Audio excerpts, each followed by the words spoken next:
Hello and welcome to PFF Fantasy Football Podcast, Week 12, game-by-game review edition. I'm your host, Ian Hartitz. Great day to be great. Thank you guys for joining us as always. And by us, I mean myself and MB FantasyLife prodigy, director of analytics. The man has this company on his back like a young Greg Jennings out there. Dwain "The Rock" McFarland. What's up, Dwain? Oh, man. I don't know about all that, but I will take it, Ian. No, dude, it's good. Like, we got the Christian Watson magic. He can't be stopped.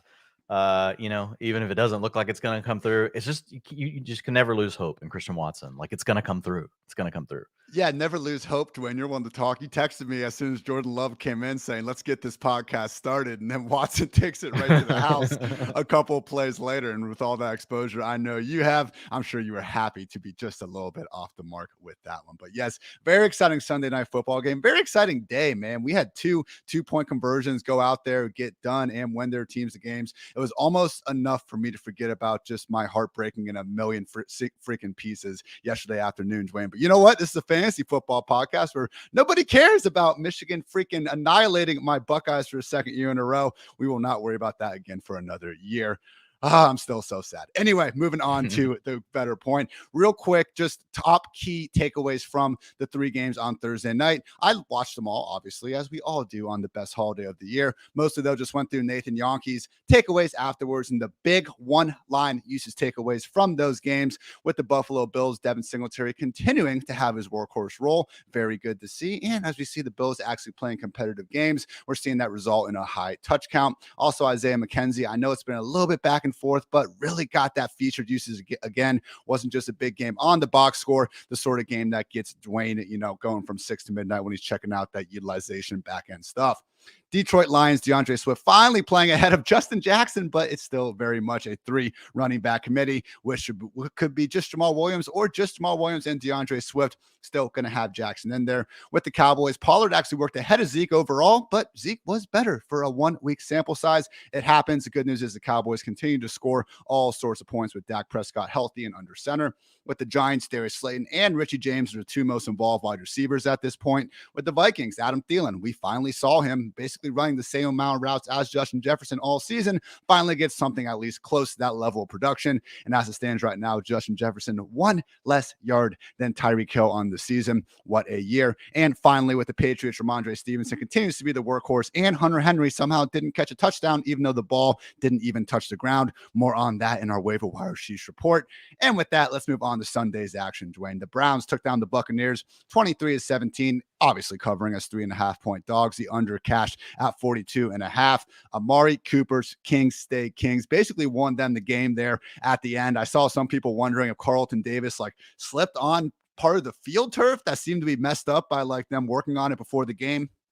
Wasn't the best weather in Cleveland, but at least two Ohio teams actually managed to win this weekend, just not the one we all wanted. And with Cooper out there again, sent Carlton to the shadow realm, and now on the year on pace for 88 catches, 1,224 yards, and 11 touchdowns. Those would be career high marks in yards and touchdowns. And Dwain, 142 targets, all this with Jacoby Brissett under center. And oh my God, the experience is over. Seriously, credit to Jacoby Brissett. He played so much better this year than I would like to say but I don't know, at least me expected. I even saw someone tagging me on a terrible tweet I made in the summer saying that Jacoby is absolutely objectively going to be a worse quarterback than Baker Mayfield. So L taken. Jacoby this year, 11th in PFF passing grade among 38 qualified quarterbacks, 16th yards per attempt. The guy has not been the problem. Bigger problem for Cleveland, not today, but just on the year. The reason why they're 4-7, that 31st ranked scoring defense and 31st in EPA allowed going into this one. But Dwain,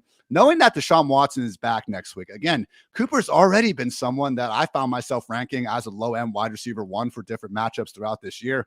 I mean, he's playing, I feel like, better than ever at this point. Amari Cooper, like, is he going to be a top 8 wide receiver down the end if Deshaun Watson looks like Deshaun Watson?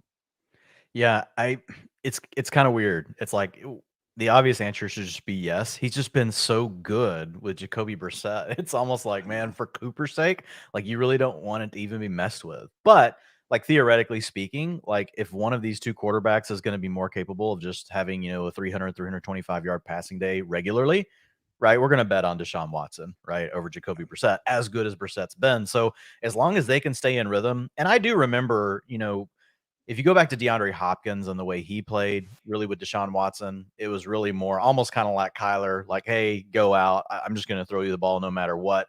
But I do remember the first year where it was Will Fuller before he got hurt, and there were a lot more timing type routes, so Watson was throwing to a guy, based on breaks and things like that. And that's really what Amari's game is built on. Like if you just want to kind of scramble around back there and wait for somebody to get open, honestly, I think that negates the best part of Amari's game. So I'm hoping that there's still plenty of on-time throws. This is a timing offense, your back foot hits, and you're supposed to be getting the ball out on these in-breaking routes, the slants, things like that. So my guess is that will all be, the style that they want Deshaun to run, but we'll just see what happens. But I think overall, like we have to say, it's still going to be an upgrade. I think for the overall offense, it helps. I think maybe David Njoku is like one I get a little bit more excited, about. Not necessarily because I don't like Amari, but just because I feel like, Amari's already playing so well, it's hard to expect like much more from him. But Njoku, like today, last week we saw him in a part-time role in his first game back from the high ankle sprain. It does look like he's fine now, even though he was limited this week in practice, 78% route participation for him. And he was second on the team in target share with 22% behind only the guy you already mentioned, Amari Cooper, that was at 33%. Nasty one-handed catch for the game-tying touchdown to basically force overtime in the first place. Njoku continuing to live up to that gaudy contract he got in the offseason, but hell yeah, Njoku, bigger and better things to come with Watson. Final note on Cooper, he was open deep down the sideline for a potential 30-yarder, just a little bit too long from Jacoby, and then he also did drop a 4th and 9 conversion later in the game. Could have been good for 15 or 20 yards, more than made up for it. Final note on Jacoby, I forgot to mention this. One of my loyal Twitter followers, appreciate all you guys, sent me a video, and he actually had this caption. I'll try to drop his name another time. Don't got time for that right now, but I appreciate you. It was the Remember the Titans pancake on the last game of the season. Jacoby pulled it off on that Anthony Schwartz reverse touchdown. Now, terrible cinematic experience. That entire movie, every single football play in that movie is a freaking joke to me, but Jacoby Brissett was not a joke today. Nick Chubb, final note here. I love the fact that Kevin Stefanski did not need to give Nick Chubb the ball there at the end. The Buccaneers had already had it. The Browns, after that long Cooper play, had the ball at the 2-yard line. I know Jason Garrett would have kicked the field goal in a second. Not Kevin Stefanski. Gave the ball to Nick Chubb, got that game-winning touchdown instead of the field goal. And for that, the fantasy managers out here, thank you. On the Buccaneers side of things, obviously a letdown after we saw them start to kind of catch their stride in Munich before their week 11 bye to come out here. And yes, it was rainy conditions, but it was rainy conditions for both teams out there. And I don't think it was a fluke that they lost this one by any stretch of the imagination. I mean, Brady could not get going really with anyone other than Godwin or Rashad White out there. Did have a real nice throw to Julio Jones to almost help them pull it off there at the end of the fourth quarter. So again, just like Aaron Rodgers after last week, I'm not freaking out and calling him washed, but I am saying that this isn't an offense that I'm expecting to all of a sudden be this top 5, top 10 scoring unit like we kind of were the first 8-9 weeks of the year when this kept not going anywhere. The good news is, Dwayne, we have 2 guys emerging as big time potential difference makers the rest of the way. First one being Rashad White with Leonard Fournette out of the picture. 91% snaps, 14 carries, and a sweet Eckler-esque 9 targets out there. So didn't find the end zone, but my God, this was why people like myself were wondering if he could be the most valuable handcuff in all of fantasy because of how much Brady checks it down. And you look up today, 9 catches, 45 yards. Who cares about the rush attempts, Dwayne? Now, we don't know when Fournette's going to be back. This could be a situation where he's back as early as this week, and then all of a sudden it's a 50-50 split, and we got to put him more down as an RB3. But as long as Fournette is out of this, I mean, my God, 91% snaps. This is best case scenario, Dwayne, for his handcuff potential.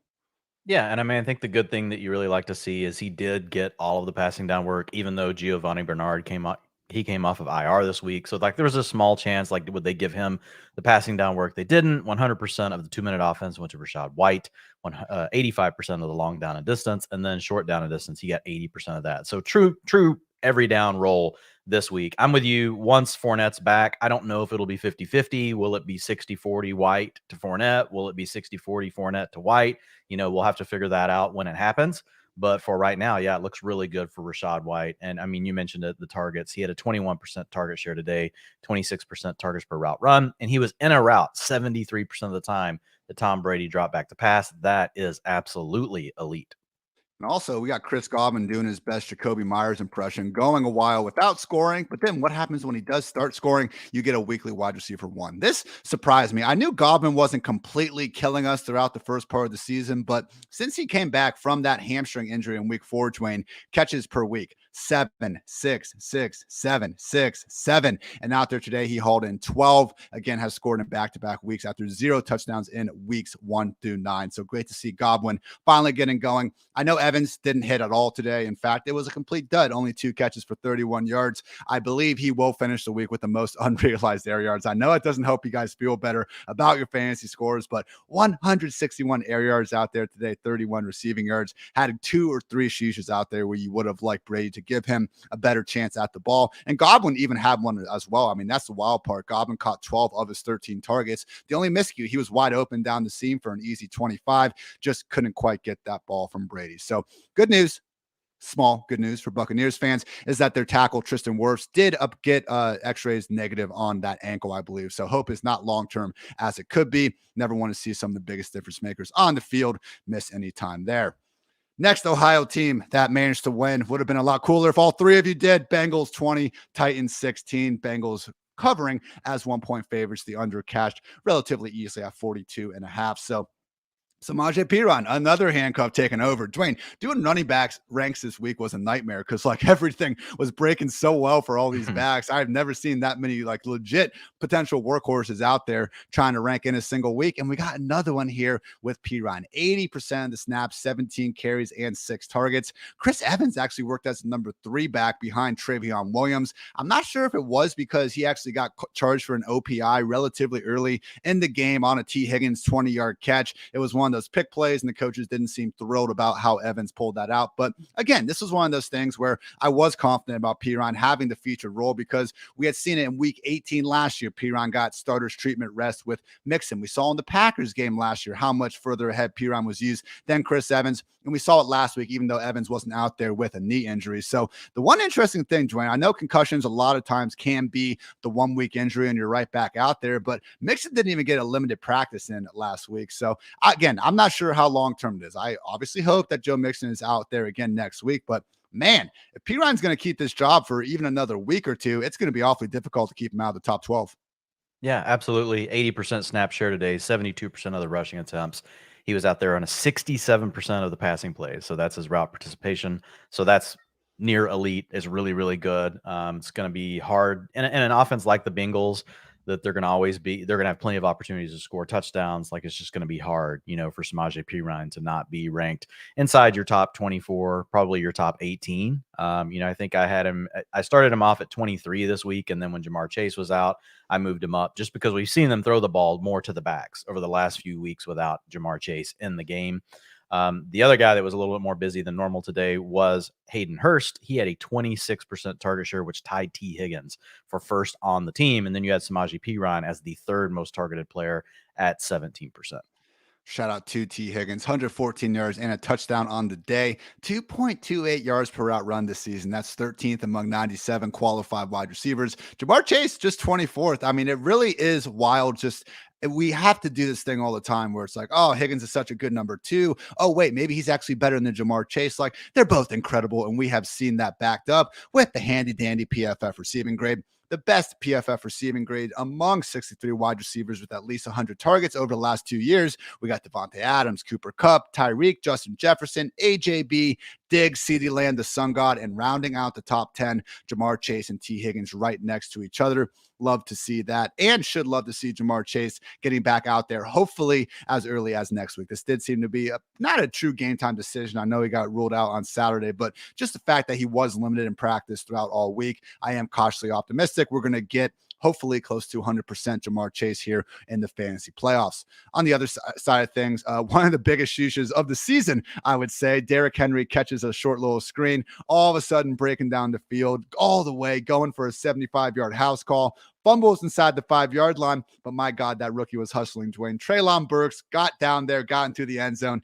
got himself a touchdown after Henry, picked up the other 70 yards to get down there. So great job by Henry, obviously breaking off the 69-yard reception, and Burks for getting down there. And those really conveniently are the two players we care about at this point on the Titans. So any concerns at all about, no, we don't have any concerns about Henry's rushing, but it has been down over the past 2 weeks. Like, it's not a concern. I just think it's a cool stat. Let's say that, Dwain. 125 rushing yards of the 123 after contact over the past 2 weeks, but 124 receiving yards. Again, this would be a case in past years where the last 2 weeks, we probably wouldn't be feeling that great about Henry, but the fact that he has already set career high marks this year in receptions and in receiving yards, it's been a new pleasant floor for Henry that we didn't exactly know was going to be, it was going to be there or not this year. So Henry, King Stay Kings, loves that. What about Treylon Burks, though, down the stretch? Because as awesome as his performances have been, that 51-yard catch down the middle, just first team, all hands. Dude did not let that thing get even close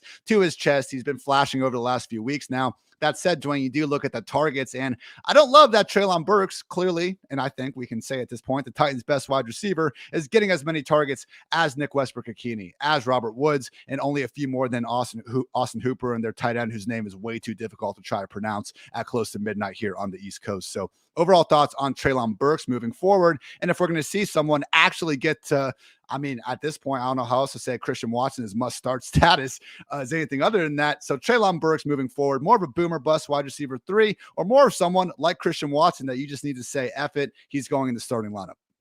Well, I think he's in that wide receiver 3 conversation, but he could easily join Watson. He did lead the team in targets today, 19%. We've seen his route participation pick up every single week since coming back. He had a season high today at 82%. So he's on the field all of the time. So to me, that's a positive. He led the team in yards per route run today at 2.33.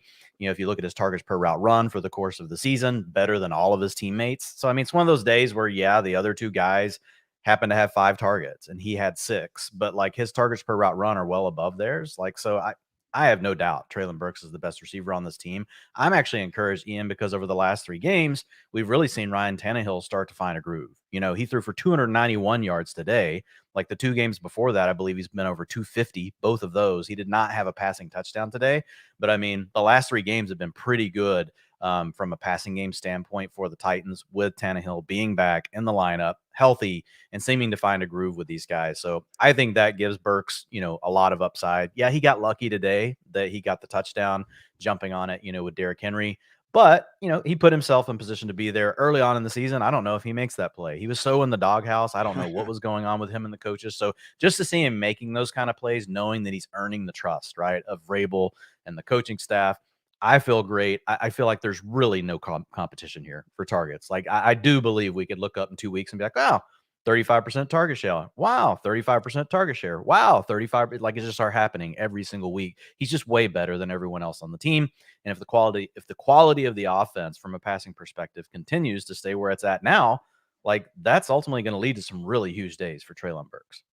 And we have seen him get this done more than enough as a receiver as well, that you can, if you want to call it a fluke, fumble, recovery, touchdown, that's fine. But in terms of yards per route run, it's Chris Olave, it's Christian Watson, and then it's Treylon Burks all over that 2-yard mark. That again, if we see you're over 2 yards per route run, that means you're elite. Not even as a rookie, whatever experience you have, pretty damn good stuff. Almost had an even bigger day. He was open for another 30-yard chunk gain over the middle. Tannehill let him just a little too far out in front. Almost would have liked to seen him make the catch, but it's going to be a sheesh regardless. And Dwain, you brought up the point, man. The fact that we have any upside in this passing game at this point, we will take it. From weeks 4 to week 9, these are team passing yards, so the sack totals will take it off. But still, man, 116, 136, 116, 40 and 57 passing yards. Maybe Malik Willis has a bright future, but my God, the guy could not throw the football and was not trusted to throw the football when he was out there. Tannehill giving our guy Treylon Burks some life here down the stretch. Final note from this one, Derrick Henry, don't go to the medical tent to go to the bathroom, bro. You are absolutely terrifying all of us fantasy losers stuck on our phone each and every Sunday, experiencing the glorious product known as Red Zone. Dolphins took down the Texans 30-15, covering as 14.5-point favorites. The under cashed at 47.5. Yeah, Dwain, were you amongst those unlucky souls like myself that decided to bet Dolphins over 30.5 points? They had this shit at halftime and could not score one more point. Get Doug Flutie out there and give me that, ridiculous 1-point drop kick thing that you're able to do under certain rules. 30 points, and even my guy Skylar Thompson couldn't lead him to 3. That one especially hurts. But Tua continues to do king shit. Now, this is another game where we have seen him completely going off against the Lions, the Bears, the Browns, the Texans. We get the 49ers next week. So that's going to be an awesome game and just an awesome idea to see just how good he and this offense are, because at this point, it's the best passing game in the NFL. And I don't think it's particularly close, at least in terms of their consistency and just the overall upside with these wide receivers out there. Tua, number 1 in PFF passing grade, number 1 in yards per attempt, number 1 in passer rating. And I think that latter stat, no, it's not a great stat for looking at a quarterback specifically, but it is a pretty decent stat for looking at a passing game as a whole. And I don't think there is a more explosive one out there right now than the Miami Dolphins. So, okay, the Bills, the Chiefs, you guys can chill out for a sec. I get it.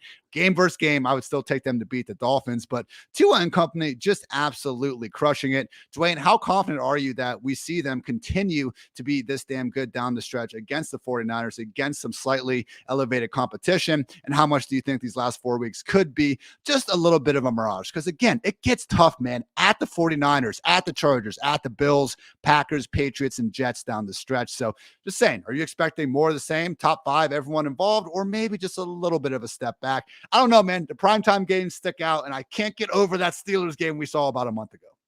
Yeah, I mean, as well as they're playing, though, I really don't care. I mean, what are you going to do? You've got Tyreek Hill, Jalen Waddle, and Tua. Like, you're playing all of them no matter what. Maybe they come down a little bit, but, like, it's not going to affect where I'm going to rank Tyreek Hill. I'll tell you that. Like, I don't care who he's playing. Like, I'm ranking him as number 1 probably every week.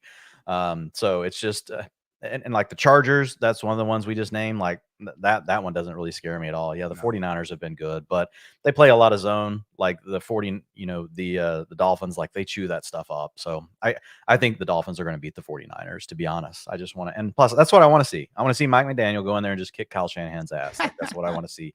But it's like, as far as the rest of the stuff is, from a utilization perspective is concerned for today, we did see Jeff Wilson in the first, like the second half, you kind of got to throw things out from today because like they just shut a lot of the guys down. They started letting them have snaps off. We also had Jeff Wilson leave. He went into the locker room for a little bit. You see how he left? Out. I didn't see him leaving. No, dude, he was sitting on his like ass on the ground, and Tyreek comes over and grabs both of his arms and just starts like shuffling backwards to get him off the field. I think it was like a cramp or something going on, but Tyreek was the one that actually pulled him off the field, and it looked like a leg injury. So you're like hoping that it's not serious because Jeff trusted him to do that. But yeah, very, very memeable situation. He did come back. Yeah. He did come back and play later. But like if you looked at it early in the game, like say the first half, it was like 75% Wilson, 25% Myles Gaskin. Like if you look at it for the whole game, it's like 60-35 and the splits between the two. But really, Gaskin got more work at the end of the game when Wilson wasn't in the game. So, and we could get Raheem Mostert back, but this is about where we've seen Wilson for the last, couple of weeks. Like he had already kind of taken over the backfield. I think today, had it been a more competitive game, we probably would have seen like 75%. Jeff Wilson. So we'll see what happens if Mostert can come back. I think he's still like it's a 60-40 kind of thing, 65-35 thing. Yeah, I remember saying on Tuesday when I read my RB column, like Jeff Wilson must start player this week. And then Mostert got put out of the picture, obviously reinforced that. But yeah, still feeling good about Jeff moving down the road. And cautiously optimistic it's not a severe injury, given he was able to come back after originally going to the locker room. Also, Tyreek Hill. Does anyone get more cramps than this guy? I mean, I don't know if he returned. It was kind of late in the game regardless, but I guess when you move as fast as him, maybe that is, the one kryptonite he's got going. On the other side of the ball, the Houston Texans, we don't even have Dameon Pierce working for us these days. Over his last 8 quarters, he has 15 carries for 16 rushing yards. Does this mean Dameon Pierce is suddenly bad at football? Absolutely not. He has -6 rushing yards before contact on those 15 carries, which you just need to kind of sit back and try to process what exactly that means. It means the Texans offensive line, which was doing a decent job in the first part of the season, has seemingly given up on life and at the very least football at this point. So shocker, the Kyle Allen experience didn't do all that much for this team. I mean, okay, they had a cute little comeback attempt in the second half, but that was just more funny than anything because the Dolphins had already pulled Tua up 30 points in this one. So look, it's one of those things where we saw Dameon Pierce running really hot with a workload that, hey, when you can get 15 to 20 touches, then that's great. But when you're getting killed bad enough, to be fair, like the Texans weren't doing for the first 8-10 games of the season, but they have been doing now, it just complicates things. How bad was it though, Dwain, in terms of the pass down work? Because we did see for a few weeks Dameon Pierce continuing to get some of the 2-minute work, but in this one, just 3 catches for 8 yards on 6 targets. They somehow didn't use the 2-minute offense, even though they were getting obliterated. So I don't know. That's probably because when you have Kyle Allen, you don't want to go faster. But he was out there a little bit for the long down and distance. They kind of shut him down in the second half, though. Like if you look at the first half, it's kind of like what we just talked about with Jeff Wilson Jr. It was really mostly Dameon Pierce, like what we've seen. But then if you look at the splits at the end of the day, he was only 55% of the snaps today. That's by far his lowest in a long time. 30% went to Dare Ogunbowale. And then you had 38% of the rushing attempts go to Pierce and 38% of the rushing attempts go to Ogunbowale. But most of Dare's stuff came at the end of the game. I think they were just resting Pierce. I couldn't find anything out there about an injury. If anybody, in the comments, if you read anything like that, you can let us know. I think it was just, hey, we're getting our asses kicked and we're just going to put Dameon Pierce over here to the side. But you never know. It's the Texans, I mean, as much as, we may be against Davis Mills, I could have told you that Davis Mills is still probably better than Kyle Allen. Like I've seen enough of Kyle Allen in my career to know that you probably just stick with Davis Mills. Like you're not really making anything better. So who knows? I mean, maybe they do use more of these other backs moving forward. I don't know. Like the Texans are a weird organization. I would put my chips on Pierce having his normal rollback. And to your point, like he's just had a bad little stretch. Moving right along because I'm so tired of talking about that organization at this point. Jets 31, Bears 10. Jets covered as 5.5-point favorites. The over cashed again, 36.5. This has got to be like a month straight now with the Bears. I remember once they started trading Roquan Smith, Robert Quinn at the trade deadline, it was a pretty good sign. That combined with Justin Fields was going to lead to a lot of overs cashing. Obviously, Justin Fields not healthy enough to suit up in this one, though. Almost got the Nathan Peterman show. What a wild, pregame where, Dwain, it kills me, man. Some of these national reporters out there, they're 90% of their Twitter are injury updates that we get directly from the team. And then also, bad backup quarterbacks being subbed out. There's no other position that seemingly matter other than, these quarterbacks shuffling right on through. But obviously the star of the day, Jets signal caller Mike White taking over for Zach Wilson. And boy, did he ever. 315 yards, 3 touchdowns through the air. And it's now his second really great performance in 4 career starts. So he did have duds last year against the Bills, 4 picks. Patriots, he only had 202 yards, also threw 2 picks. But hey, Bears and the Bengals now, he's put up pretty big numbers. No, I'm not convinced that Mike White is the next big thing out here when you actually look at him. Over these stretches, over the past 2 seasons, we have 45 qualified signal callers with, I think, 150 overall dropbacks. 48 qualified quarterbacks. Yards per attempt, he's 4th. Adjusted completion rate, he's 13th. PFF passing grade, he's 44th. Now, Ian, how can someone be so good in those efficiency metrics and so bad in PFF passing grade? Only Mike Glennon has a higher turnover-worthy play rate in these past 2 seasons of work. So even Zach Wilson hasn't been quite as careless. The problem, Dwain, has been in these 2 big games, he's had low ADOTs of 5.9 and 4.2 yards, where he's gotten away with the Bears defense and with the Bengals defense from last year that really had no idea what they were going to do out there against the underneath passes, and today against some ballers like Garrett Wilson and Elijah Moore. So all that's to say is I don't think in real life Mike White is the answer to all the Jets, prayers and all that. But hey, guess what? It's 4 games. Maybe I'm wrong. Maybe that this really good he's shown is going to be what's out there more weeks than not here moving forward. At least from a fantasy perspective, we can now get back to trusting some of these pass game options. That said, I'm pretty sure, Dwayne, you're going to tell me that our guy Jeff Smith was out there a little bit more than Elijah Moore, and that's going to make me mad. No, Jeff Smith doesn't even show up today. No, Braxton Berrios was out there, but no, Elijah Moore, it still wasn't good. 43% route participation. He's only on the field when they go to 3 wide receiver sets. So that's the problem.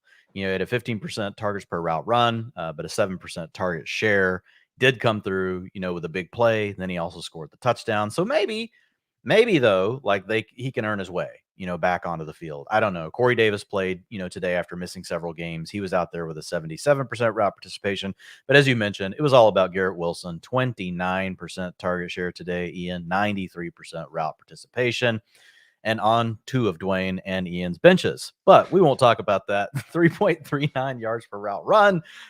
Dude is just awesome, man. If you had to rank the rookies right now, Ian, going into next year, I think Olave's been playing well the whole season, so he's got to be number 1.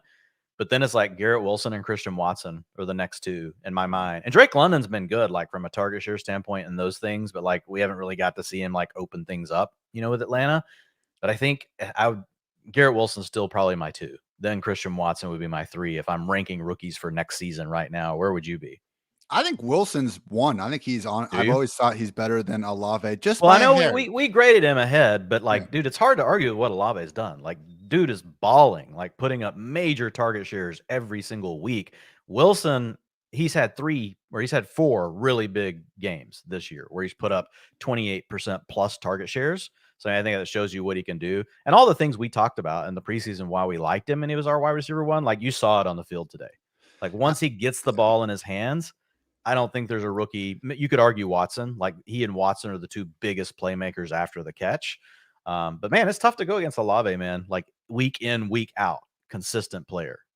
And I even think that Wilson, just after the catch, he's in a different sphere than anyone else in this class, I think, because Watson can run away from guys. Garrett freaking jukes them so bad they don't even seem to know what direction they're going. I don't even know if Garrett knows what direction he's going half the time, but he's moving so damn fast that it seems to be working for him out there, Dwayne. Garrett Wilson, he's what we all wished Kadarius Toney could be, if he could be healthy. That's what it reminds me of, this guy that can just make 3 guys miss. He can run great routes. He's a really good player. So look, if we had a better idea of any sort of long-term quarterback situation with any of these guys, then maybe we could, rank them differently. But I'm looking at it, and yes, certainly after 12 weeks, I've changed my opinion on all these rookie receivers relative to when we were doing the rankings after the draft. But again, after the draft, even I thought the big thing with Garrett was his ability to dominate in all facets of the game that you want to see your wide receiver dominating in, and that has not changed this season.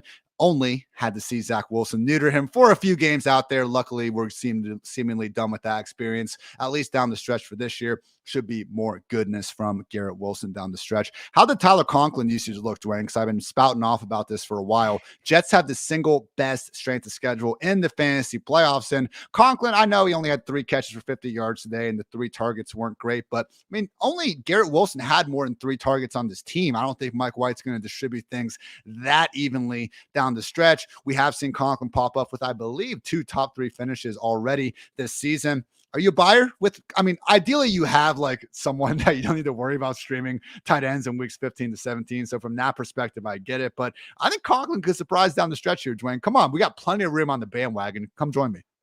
He's fine. 73% route participation. What I've noticed with Conklin, it's usually in the games where it's close or it's really competitive. You get a lot more Conklin. If for whatever reason the Jets are leading or they jump out to a big lead, and today the Jets only dropped back to pass 48% of the time. 48% of their plays. They actually ran the ball 52% of plays, which is kind of funny because the Bears ran the ball on 49% of plays. It's rare that you see a matchup where 2 teams run the ball. Sorry, the Bears ran at 51%. It's rare that you see 2 teams in the same game actually run the ball over half of the plays when they're playing each other.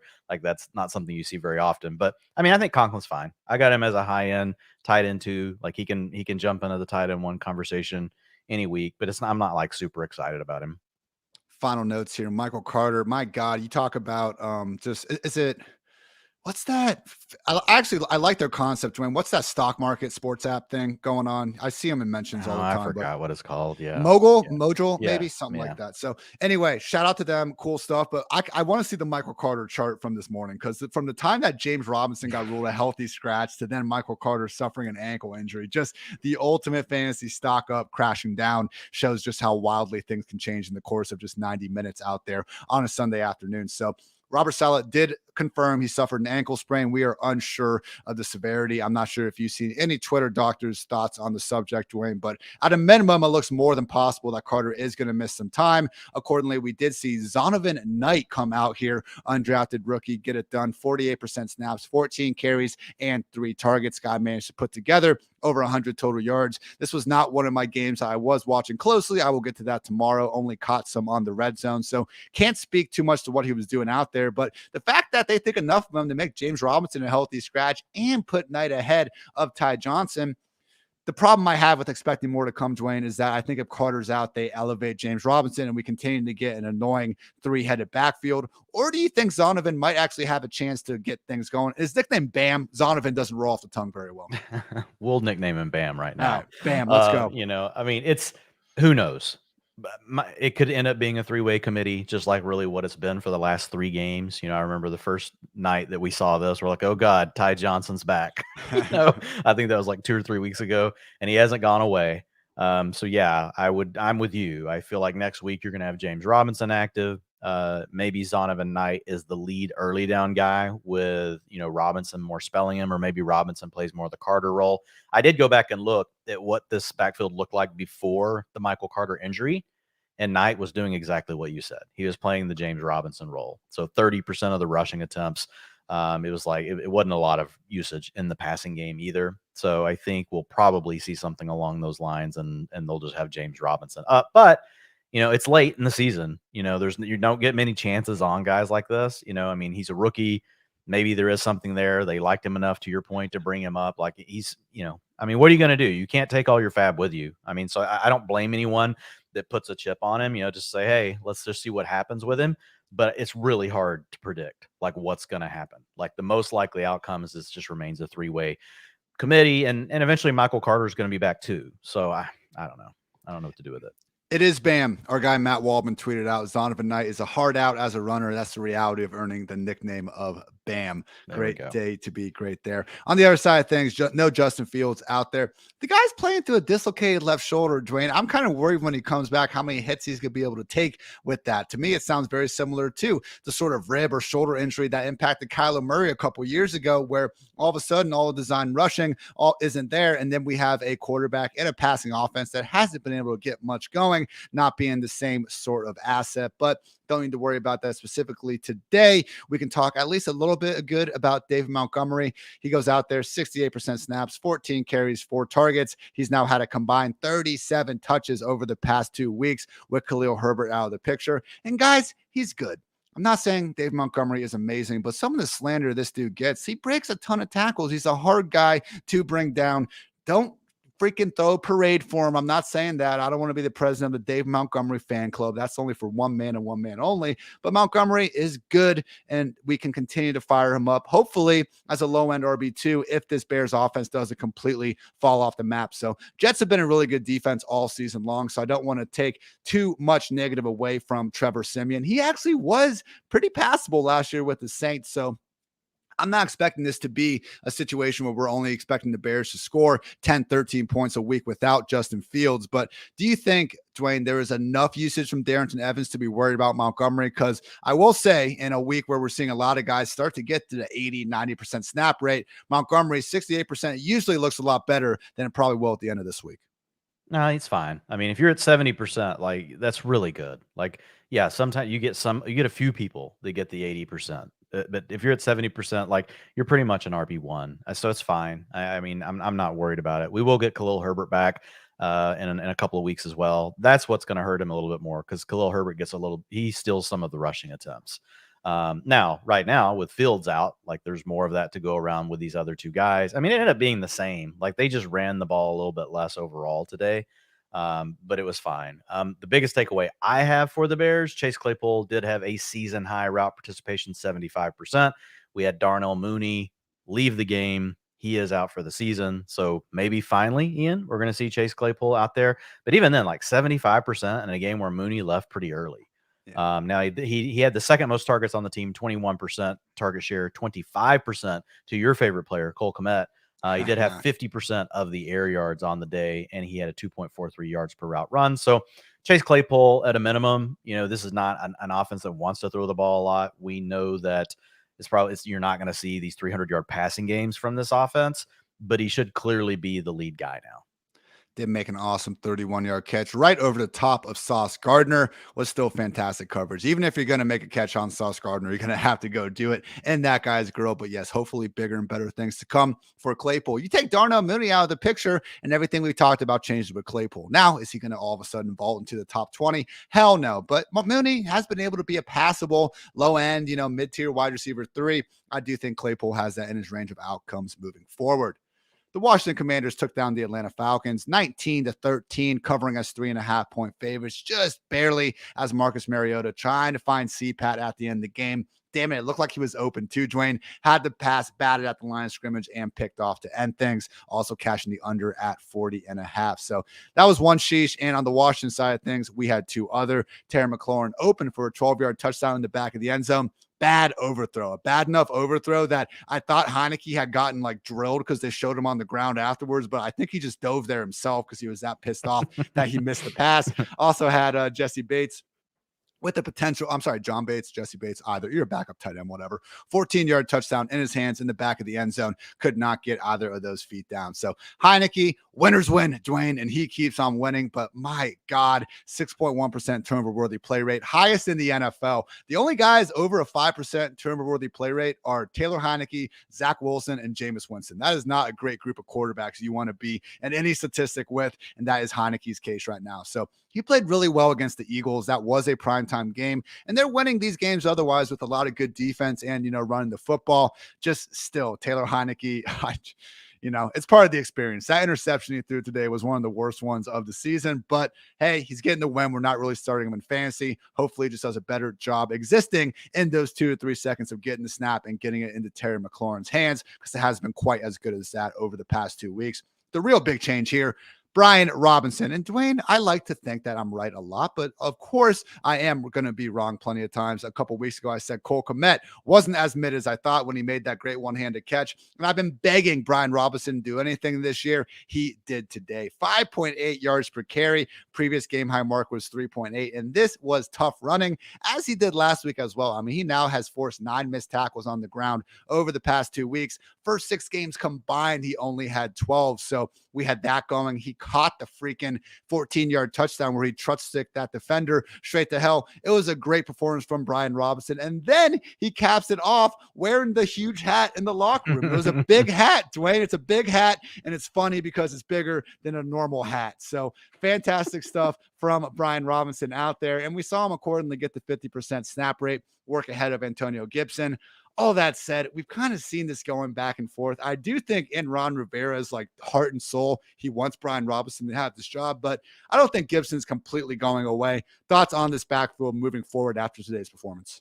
Yeah, I mean, nothing really changed, to be honest. These roles, even though we've seen their fantasy points ebb and flow, the roles just really depend on the game script. I mean, Brian Robinson is the leading running back on this team. He had 47% of the rushing attempts today. That's about where he's normally at, is 50%. Whether that equals 10 carries or whether that equals 20 just depends on the way the game goes. I mean, they only dropped back to pass 39% of the time today. They were super run heavy in this game. And that's really, you mentioned it a minute ago, that's kind of been the MO over the last 3 to 4 games, probably 5 games. They've just tried to shell up more, trying to play defense, try to not lose the game, going to run the ball more.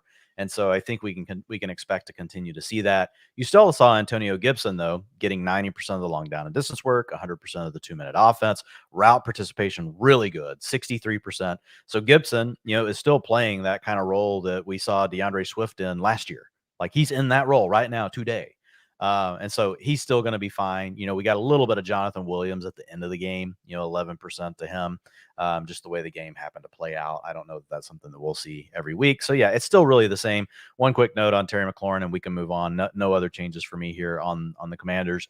even though he came up small in the box score, you only had 138 yards passing today, from Heineke. But again, just another dominant target share day. Like, so you're going to have to live with the ups and downs of this passing offense, with them wanting to run more, the struggles of the quarterback. But we've seen enough over the last several games to know that there's still those games where McLaurin, he's still due, in my opinion, for like an absolute blow up game. Like, we've seen a wide enough range of outcomes on Heineke's, passing yards. We know that he can get to 250. And if he does that, and we have one of these games where he and McLaurin really connect, and he has a target share like he did again today, like, this guy's around 30% target share every week now, Ian. So I think with McLaurin, I get it. You're not going to like the fact you only got 9.3 PPR points from him today, but still playing really well. And I also think if Heineke does just continue to struggle, they'll probably go back to Carson Wentz. So there's a little bit of a safety net there for you. Curtis Samuel, 0 targets I'm seeing. Did his playing time get cut, Dwayne? Yeah, so today, I'm glad you brought that up. So the other big thing today, with the way that the Commanders ran their offense, a lot of 12 personnel, a lot of getting 3 tight ends even on the field. So you had Logan Thomas, with 71% snaps, 58% to John Bates, Cole Turner 32%. So the route participations were lower for all of the receivers not named Terry McLaurin. It was a season low for Jahan Dotson at 63%. It was also a season low for Curtis Samuel at 58%. So really the other two guys, they're having to share time when they're in the 2 wide receiver sets. Whenever you go to the 3 wide receiver sets, obviously all 3 of those players are on the field. So the way the game script worked out today and the game plan the Commanders put together for the Falcons, it just didn't work out very well. It is something to remember, though. Like, when you're thinking about the secondary options on the Commanders, more times than not, you should probably be trying to get Curtis Samuel on your bench, because as much as we think McLaurin could survive, like, Samuel's really been on a downtrend for the last several weeks. Even though he's come through with some touchdowns, a big player here or there, he's been getting some rushing attempts. Like, overall, like, his targets have been down for several weeks now. So Samuel's a guy that we were thinking about at one point, like, as a low-end wide receiver 2. Then he dropped into the wide receiver 3 conversation. Now he's really more in that wide receiver 4 range in my mind.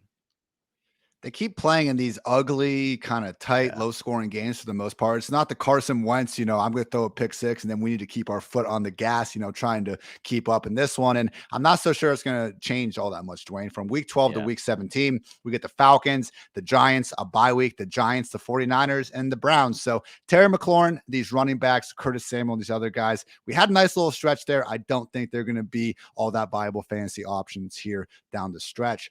On the Atlanta side of things, again, I came to you guys telling you a bunch of good stats, even though I didn't want to do it after a good 7 or 8 weeks, about how Arthur Smith, as much as we want to complain, was still fielding a great offense in terms of scoring, in terms of EPA per play, and all those things that we do give credit to other offenses when they do well. And that, not anymore. 17 or fewer points in 4 of their last 6 games. And a healthy Cordero Patterson can't even get the lion's share of the backfield. In 4 games since he's returned snaps, Cordero Patterson has 104. Tyler Algier has 101. Oh, hey, we also got to get Caleb Huntley 27 and Avery Williams 19. Carries, Cordero had 39. Algier has 37. Even the targets, man, it's only 9-5 in favor of Patterson.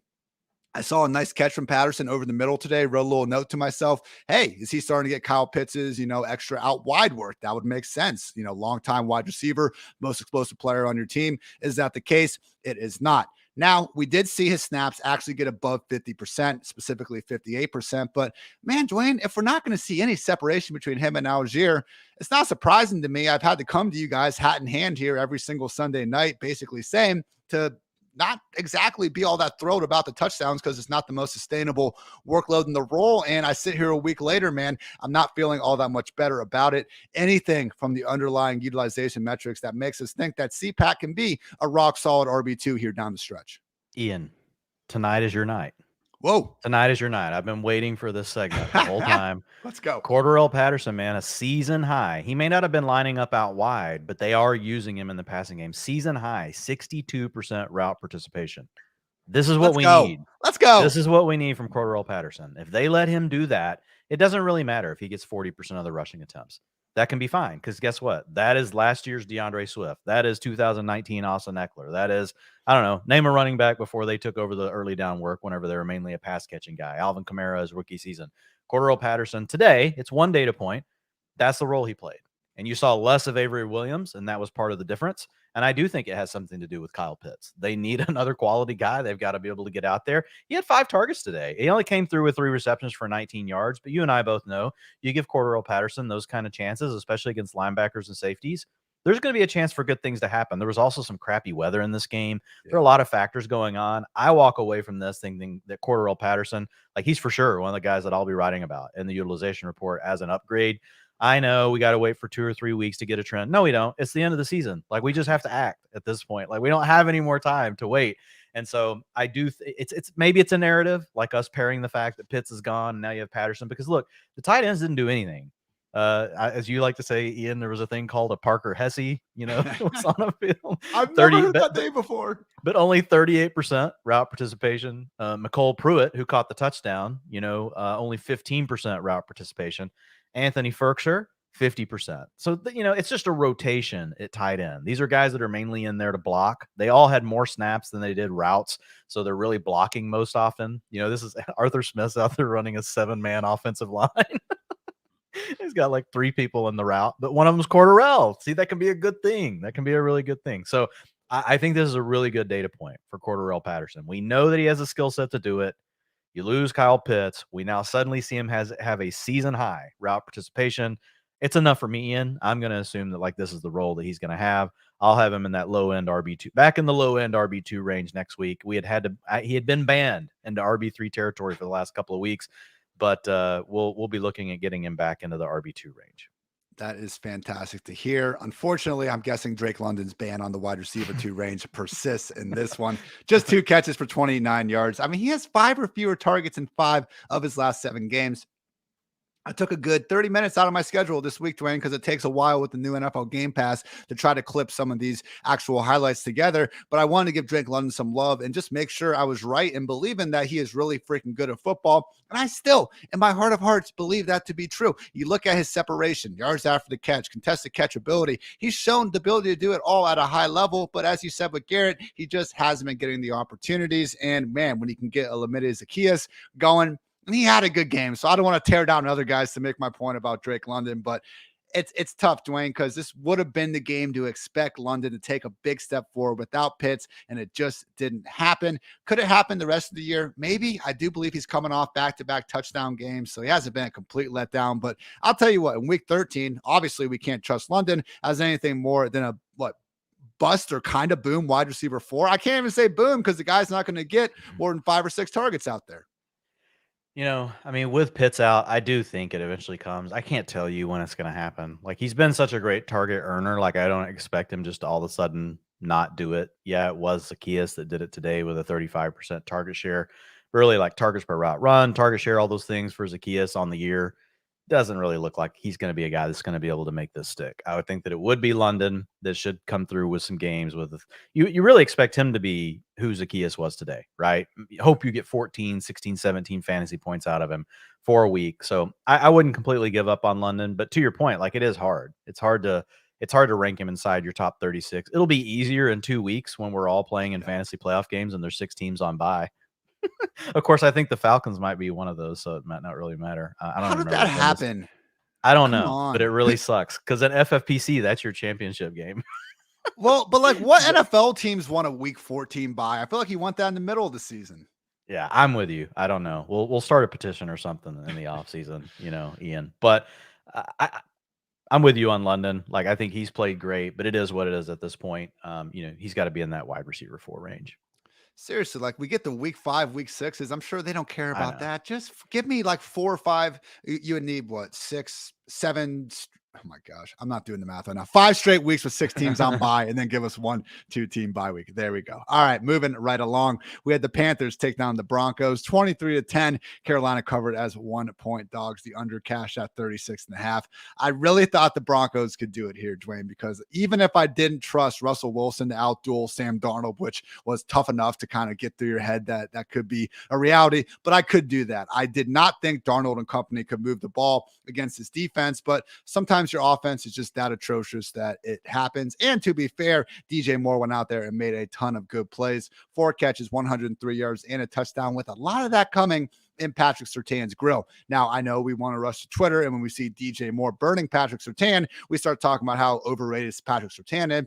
Maybe DJ Moore is just really good at football too. Not as good as Devontae Adams, but still damn good in his own right. And now with DJ Moore, it's a situation where this year has been so bad. I think it's kind of changed our thought process on what exactly was bad for DJ Moore a few years ago. Because last year with Sam Darnold in the center, man, was so much better than this season. And just adding this one game onto that, we now have a 13-game sample size here. 5.5 catches, 73 yards, and 0.3 touchdowns per game on 9.5 targets per game. If you extrapolate that to 17 games, which again, I'm not taking a 3-game sample size here. This is a 13-game sample size over the course of a season, 94 catches, 1,244 yards, and only 5 touchdowns. That's always been the annoying part. The receptions and receiving yards have been here, though, in the past with quarterbacks like Sam Darnold, like Teddy Bridgewater, like Cam Newton, just not so much with Baker Mayfield and to a lesser extent PJ Walker this year. So DJ Moore, man, coming down the stretch, I knew this week was going to be tough. I don't think anyone was out here saying this was a blow-up spot against this great Broncos defense that we've seen been awesome throughout the season. But you start to look ahead, and we get a bye week in week 13. But after that, the Seahawks, the Steelers, the Lions, and the Buccaneers down the stretch. Dwayne, DJ Moore, we talked about, can these guys maybe start cracking the wide receiver 2 list consistently? You're always going to know there's a low floor at Sam Darnold under center, and we did get confirmation from Coach Wilkes, Jesus, Ian, that Darnold will remain the starter after the bye. Thoughts on DJ Moore down the stretch? Because this was a really good, again, one sample dot to add to last year's underrated, pretty solid sample size. Yeah, he had a 90.8 PFF receiving grade today against a great defense, to your point. Now, they hardly, threw the ball at all. They dropped back to pass on 30% of their plays. They ran the ball 70% of the time today, which is really freaking hard to do. But when you play Russell Wilson, like on the other side, like you don't really have to worry about anything. Like you can just run and then you throw a few passes. So yeah, I think it's good overall. And you're probably going to see the team throw more than this, Ian. Like this probably be the lowest passing attempt game that they'll have for the rest of the season, at least from a percentage standpoint. So I think you'll see more dropbacks. You already mentioned the long sample with Sam Darnold. I do think it's a good thing for DJ Moore. I'll probably keep him in the wide receiver 3 range, but I'll just feel more comfortable, putting him in a lineup. Because before, at one point, he would make it into the wide receiver 3 range, and you're like, you don't want to click on him. You're like, man, I don't know, man. Do I really put him in my lineup? And then I'd start thinking, do I need to move him down my ranks? If I don't want to start him, do I want to have him ranked as my wide receiver 36 and other people are going to start him? So DJ Moore's like sent me through the ringer like this year. As far as my emotions go, playing with my emotions, Smokey, got to stop. But yeah, I'm fine. Wide receiver 3. And if he does it again, then maybe we talk about the wide receiver 2 conversation. Let's take it one step at a time, Ian. One thing I want to mention about the Panthers, the backfield. Deontay Foreman, 53% of the snaps to 42% for Chuba Hubbard. You did have Deontay Foreman leave the game for a little bit, but he did come back. He was in there to finish. But I even went back and looked early in the game. This was much different than what we had seen. Really, it had been like 70, 80% of the rushing attempts going to Foreman, and then a little bit, the backup work going to Chuba Hubbard. This week, they were much more interchangeable throughout the game. Now, 57% of the rushing attempts still went to Deontay Foreman. 37% went to Chuba Hubbard. Hubbard did take over the long down and distance, as well as all of the 2-minute offense, 100%. Every time I watch Chuba Hubbard, Ian, he doesn't really look very good to me. Like Foreman looks better, but they keep insisting on working him back into the mix here. And really, Raheem Blackshear, like this is the least that we've seen from him. He had a mistake early in the game, and maybe that had something to do with him, losing a little bit of the rotation. But just something to keep an eye on here because it's a pretty thin margin here, right? With a guy like Foreman, you really need him, especially on an offense like this. You need him to get all the work. Now, he still came through because they only threw the ball 30% of the time today. They were running the whole time, but 17 carries for Foreman, 24 carries for Foreman, 17 for Chuba Hubbard. So, I mean, if you look at a normal game where we talk just the opposite, we talk about DJ Moore's probably going to see more targets because there'll be more passing attempts. If you're in a normal game like this, like that suddenly turns into where we were getting, 16, 17 carries from Foreman, it could be like 10. And it could be like 7 for Chuba Hubbard. So something that we'll have to keep an eye on. Foreman's definitely given us some really big performances. He's come through multiple times this year. He's also had a couple of really bad duds. He's a true boom bust running back, but we need to know that the boom's still going to be there. And if it is, like, that means Chuba Hubbard can't be like eating away at half of the snaps.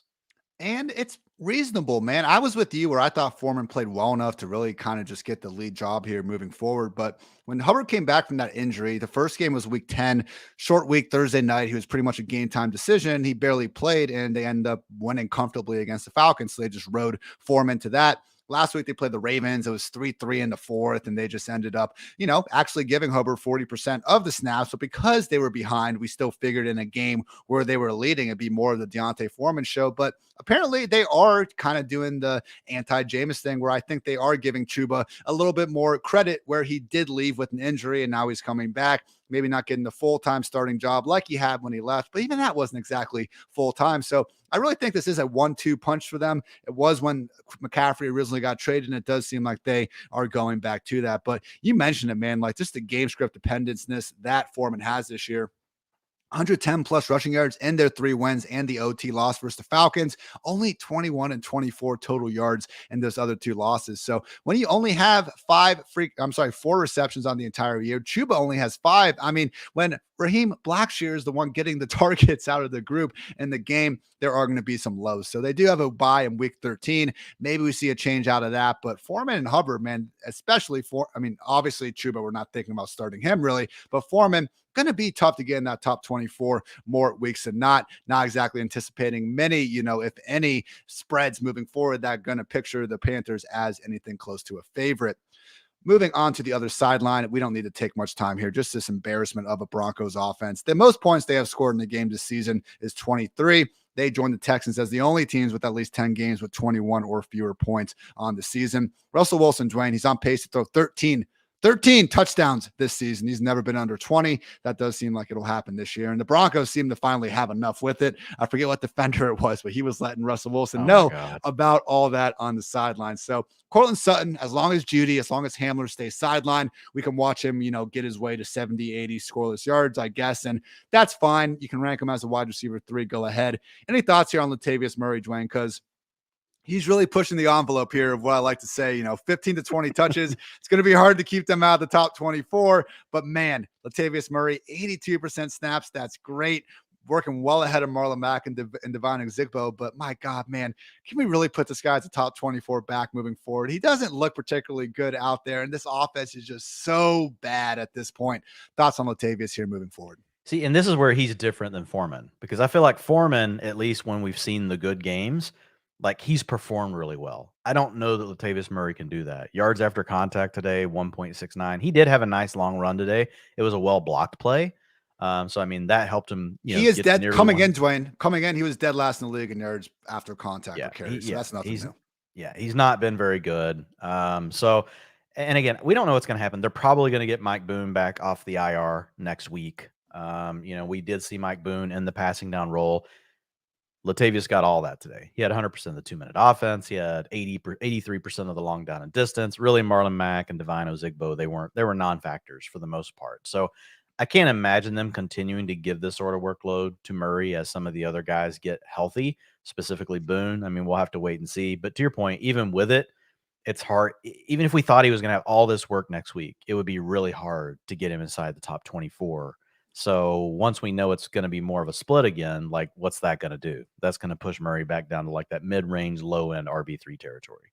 What a disaster. 3 quick sheeshes from here. Greg Dulcich had a 13-yard touchdown nullified on offsetting penalties. You hate to see that. Tommy Tremble could have had a 5-yard touchdown. Tommy Tremble's Dwain, but Darnold threw it high and out the back of the end zone. And Deontay Foreman got down the 1-yard line, was ruled just short. And then Sam Darnold did a read option where he fumbled it, but then he picked up the ball and no one touched him. So he literally like fireman rolled into the end zone. Great day to be great for Darnold. Got that W, man. Winners win. The story of Taylor Heineke and Sam Darnold. Jaguars took down the Ravens in a thriller, one of the best games of the day, 28-27, covering as 3-point dogs, over cashed at 43.5. 2 claps for Trevor Lawrence, man. Great football. Done it in back-to-back games. He did it in weeks 2 and week 3. He's honestly done this in 3 straight games now. Finally starting to see some consistency for the generational quarterback prospect that obviously was the number 1 overall pick last season. So over these past 4 weeks, now one of these was a bye, but again, 3 straight really good games from T-Law. The top PFF passing grades over the past month: Joe Burrow, Tua, Patrick Mahomes, and then tied for fourth, Justin Herbert and Trevor Lawrence. So, hey, went out there, man, got the counting numbers to back it up on this one too. 321 yards and 3 touchdowns. We'll see a couple more weeks of this, but if that switch hasn't been flipped after this one, Dwain, I don't know when it's going to be, because to see him go down, lead them down the field at the end, get the 2-point conversion. Again, the Jaguars and the Chargers were the two teams this week to go risk it and win it on that game-ending 2-point conversion against the Ravens defense too, that I know we've seen Tua have that great comeback against as well. But honestly, that seemed to kind of open up the door for Tua to start doing what he's doing. Do you think this was the start of even more greatness to come from this Jaguars passing game down the stretch? Because again, we've seen spurts this year, but I want to make sure this isn't week 3 all over again where we get really excited and then things fall off a bit. I think it's tough to say. Like, it could go either way.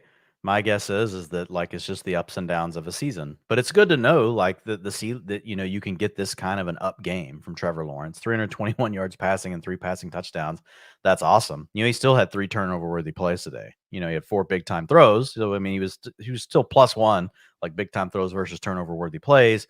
But it wasn't a flawless game, for Lawrence. The biggest thing is they were forced into dropping back to pass 70% of plays. They're usually a much more balanced team than that, but the way that the game script worked out, we really saw them get forced into that kind of into having to throw the ball more. And it's good. Like, they were forced into it and he was able to do it. He was able to come through.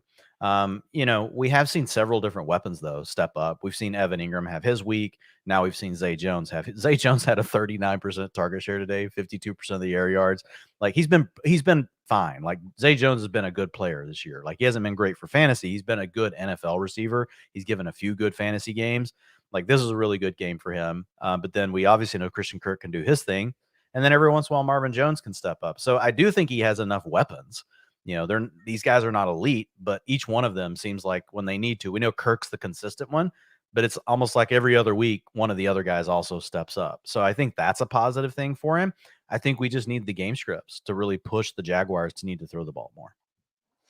Speaking of the reason why they had to throw the ball more, sad moment when Travis Etienne only played freaking 8% snaps of the game, 2 carries, 0 targets, suffered a foot injury and did not return. He did say, however, quote unquote, I'll be straight for next week. So I'm not sure if that's Travis Etienne just hoping that he's going to be okay, or if that's a definitive I will be playing this week. Always tough to trust exactly what those players are saying in the heat of the moment, but cautiously at least optimistic, Dwain, that he's not suffered a long-term injury, but then again, who really knows? So obviously if Etienne is out there with his normal role, he's not leaving our top 10. You can rank him in the top 5, and I'm not going to disagree with you.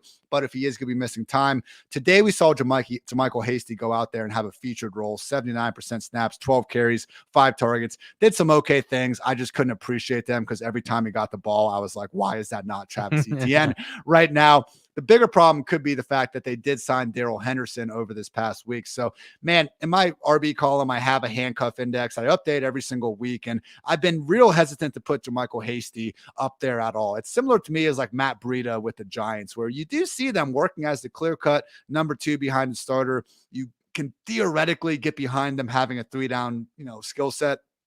I don't think that we're actually going to see Hasty get 79% snaps in a game where they know Etienne is out and they have all their resources at the table. Thoughts on Hasty, Henderson? If we find out Etienne's out, Dwain, like, who are you going to be writing about in the utilization report as the must-add on the waiver wire? Yeah, I mean, the nice thing with Hasty is he's solid in the passing game. He always has been. So that's the thing we care about the most. If you're going to be replacing Etienne, to me, and he had a 14% target share today, 19% targets per route run. But to your point, you're probably going to have Darrell Henderson active next week. And I think it's going to really turn into a committee if you don't have Etienne. Like, I was already, now this opens the door. Like, if Etienne's not 100% and he does play, does it open the door for them to be like, well, maybe we don't need to give everything to Travis Etienne. Maybe we need to work. Hopefully that's not the case. But I think, to your point, if I had to pick a back that I was going to pick up on the team, it would be Hasty over Henderson. Just because, look, Henderson, let's be honest, he's been fine, but he's never really been good. Even when he's been given those large workloads, you and I've talked about that how many times. We're like, man, it's like we love it. We'd be talking about the utilization. We're like, he's going to be a top 5 back, and then it would never happen. We're like, how does he not post a top 5 freaking running back performance with all the work? He's had these games where he's gotten all the work. And so I do think that there's probably an overestimation, by some still of how good, you know, Henderson is. But I think it would be a committee. If I had to pick between the two, I'm probably still picking up Hasty. But to your point, I think it would be much more of a committee if if ETN doesn't play. I agree. And who do we look for in the multi-back committees? The pass down back, as long as, they're actually getting somewhat close to even work in the run game, which I do think would be the case here. They signed And Henderson a week ago. Peterson, yeah. And when they talked about Henderson as a signing, he talked about him as being really this downhill early down runner, right? Okay. So I think that's the role they see him in.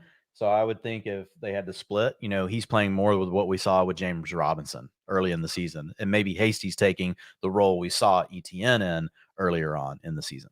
I'm with Dwain. Give me Hasty moving forward if ETN is going to miss some time. Dud from Christian Kirk. He did get banged up there for a little bit. Didn't look great, but he did return, so that was good to see. Still had 9 targets out there on the day. Just couldn't make a ton with them. So he'll see better days out there. Also, shout out to Agnew and Marvin Jones for scoring touchdowns in addition to Hasty on a lovely wheel. Hasty almost had a second touchdown, got down to the 1-yard line and got stuffed twice.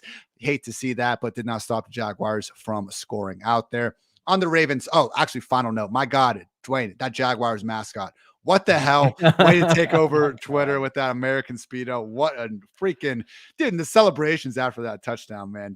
There are children at those games. That's the only thing I'll say about that. All right, on the Ravens side of things. So on the one hand, Lamar did throw the ball a lot better than the box score indicates. Only 50% completion rate. Did get up 254 yards in the touchdown. He had a beautiful 62-yard bomb to Deshaun Jackson. I mean, D-Jack's still catching bombs in the year 2022. If that's not a great day to be great, I don't know what is. In this one, though, Lamar, big time sequence of the week. That's not even a word. No wonder I can't pronounce it. He tried to run in from 6 yards out. He got stuffed at the 1. Next play, wide open, Mark Andrews in the middle. He dropped it. What did they do next? They handed off to Gus Edwards for the short touchdown. Also had Josh Oliver drop an 18-yard touchdown. That was a real nice throw by Lamar. We even had James Prochet get a 23-yard gain, nullified on a hold. I mean, there was maybe, you could argue, a better ball on Devin Duvernay that could have been a chunk gain down the middle, but even that was a stretch. Usually I'm coming to you guys in the sheesh section for Lamar Jackson and pointing out the couple misses he had, but we look up at the stat sheet and he has so much rushing production that didn't really matter. And that was the case again here. 89 yards on the ground. He is now on pace for 1,168 yards, 5 rushing touchdowns on the season. That said, Dwain, the same stat I just keep updating week after week. In weeks 1 through 3, he had 12 touchdowns. Weeks 4 through 12, he only has 8. I know what you're saying. We're not benching Lamar unless you're one of those blessed teams and we have like a healthy Justin Fields and Lamar or something like that going on. I'm skeptical that we're going to see him get back to weeks 1 through 3, Lamar, when we don't have reinforcements coming in this passing game, with all due respect to 35-year-old Deshaun Jackson out there. So again, it's just one of those things where I rank Lamar as, I think, QB8, QB9 this week, and it didn't feel that bad because it's still been since week 3 that we've seen him finish better than the QB10. Maybe he gets there after this one. So I don't want to just be a straw man beating a dead horse, whatever you want to call it here, but any concern here on the Ravens, because again, it's just Lamar. We're not seeing the same ceiling with Mark Andrews, and if that just means it sucks, so be it, and we'll move on. Then so be it. But any hope for Andrews and Jackson really booming here down the stretch?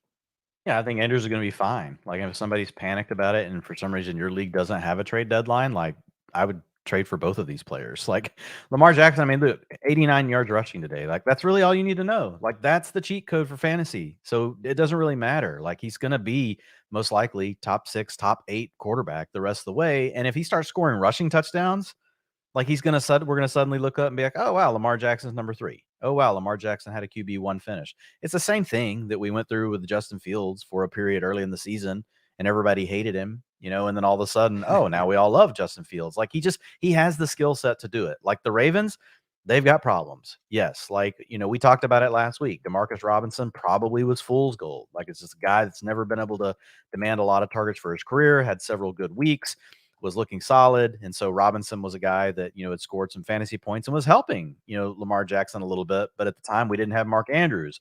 So I was hoping maybe Robinson could prove us wrong and you get, Mark Andrews back healthy these last 2 weeks. If Robinson could keep doing something, Deshaun adds a little something to the mix, then maybe there would be enough weapons. But when I look at it, like, you still have Mark Andrews, dude. Like, so he still has a weapon.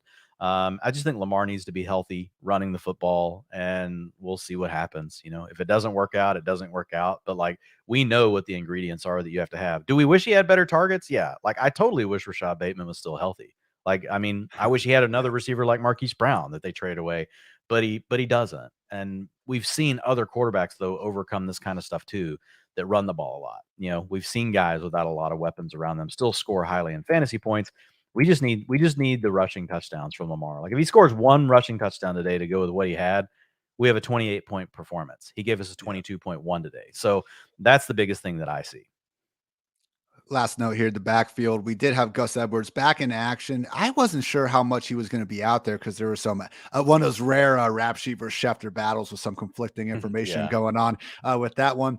Did end up playing 51% of the snaps, but more importantly, because we're always going to see them dividing the snaps up between three guys, 16 of the 19 running back carries went to Gus Edwards in this one. Ravens were dead last coming into this game in targets to running back. So, I'm sure we'll get a report in the summer, Dwain, about how much they love using J.K. Dobbins in the pass game because they tell us that every summer. And maybe that will be the case one of these years if Dobbins is healthy and back to his normal self. I know he is going to be eligible to come off IR. So, assuming he is out of the picture, at least for next week, Gus Edwards, to me, this is very similar to Latavius Murray and similar to Deontay Foreman. Maybe not the exact same snap splits, but we're looking at a player with a chance to get 15 plus carries during any given week. Now, the floor is very low because in his case, we could see Lamar, Mark Andrews, whoever take some of those red zone touchdowns, like some of the other guys are just going to struggle to get those scoring opportunities in the first place. But at a minimum, 15 plus carries and an offense for a running back that doesn't know how to do anything other than average 5 yards per carry. That's going to be a top 30 option more weeks than not. Yeah.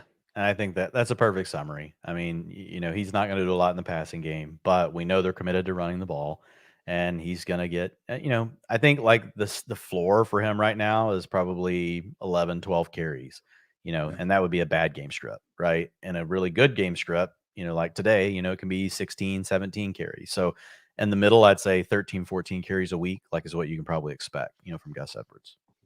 Before we move on to the afternoon slate, I want to give a quick shout out to some of our lovely sponsors out there. The PFF Fantasy Football Podcast is sponsored by Western Southern Financial Group. While you focus on your roster moves, Western Southern helps advance your money moves, buying your first home, plan to start a family, wondering how to make your money grow. Western Southern's playbook of life insurance, investment, and retirement solutions helps you rest assured on game day. Team up to understand needs and address goals with a game plan built just for you. Get started at westernsouthern.com/PFF.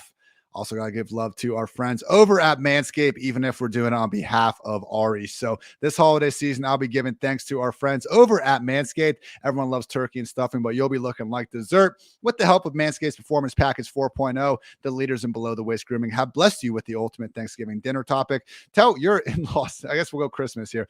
Tell your in-laws about new cutting-edge ball trimmer and get yourself or the man in your life the ultimate men's hygiene bundle. Trim your pumpkins and save 20% off and free shipping by going to manscaped.com and use code PFFRE. Save 20% off and free shipping by going to manscaped.com and use code PFFRE. That's right. Be thankful this holiday for the best gift of all from Manscaped. Your balls will thank you. And as always, we got to give some love to our friends over at Sleeper. Finally won that damn PFF Fantasy League I hate talking about, but have to because I do love Sleeper and appreciate them representing the pod. Took down boss man George. How about that? If you're listening, George, sucks to suck, man. Should have had a better fantasy team, and we got exposed out there. So love getting that W. And yeah, just overall, as we always do on the Sunday night, our sleeper segment is looking at any potential last-second guys you need for Monday Night Football. So we are going to have a potential sneaky shootout, more likely a complete dud on both sides with the Colts and Steelers facing off. We got Pickens. We got Deontay Johnson out there for Pittsburgh. It is going to be interesting if we see anyone emerge behind them as that number 3 wide receiver. I know Freiermuth, I know Najee Harris are going to be continuing to get theirs, but that was always the weird thing for me with Chase Claypool leaving the picture. They just didn't have another guy ready to step up. maybe Calvin Austin in the future, but he remains on IR. So at least for last week, we had Steven Sims working ahead of Gunnar Olszewski. If you want to get wild, though, always Dwain with the double dip, go with the Pittsburgh Steelers defense and Gunnar out there on the showdown slate, things could be worse. So if you do need a, complete stopgap fill-in for the game, I would, say you're probably screwed, but keep an eye out for Alec Pierce. There are some leagues, even that Dwain and I are in, highly competitive 12-team leagues with big buy-ins, and I have seen Pierce still floating around on a few of those waiver wires. So the Steelers defense, one of those that I think we will see more good days than bad moving forward now that they finally have healthy versions of TJ Watt and Minkah Fitzpatrick out there. That said, we're still looking at a bottom 3 defense on the season and PPR points per game allowed to those wide receivers. So far, it's been Paris Campbell and Michael Pittman getting most of that production, but Pierce remains one of those guys you see popping up in that unrealized air yards leaderboard. Don't be shocked if he gets going in a big way on Monday Night Football, at least with 1 or 2 big hitters. So once again, shout out to Sleeper. And with that, back to the show. Raiders took down the Seahawks 40-34, covering as 4-point dogs over cash at 48. All thanks to one man and one man only, Josh freaking Jacobs. 303 total yards in this one, per my guy RotoPat, Patrick Daugherty over there at NBC Sports.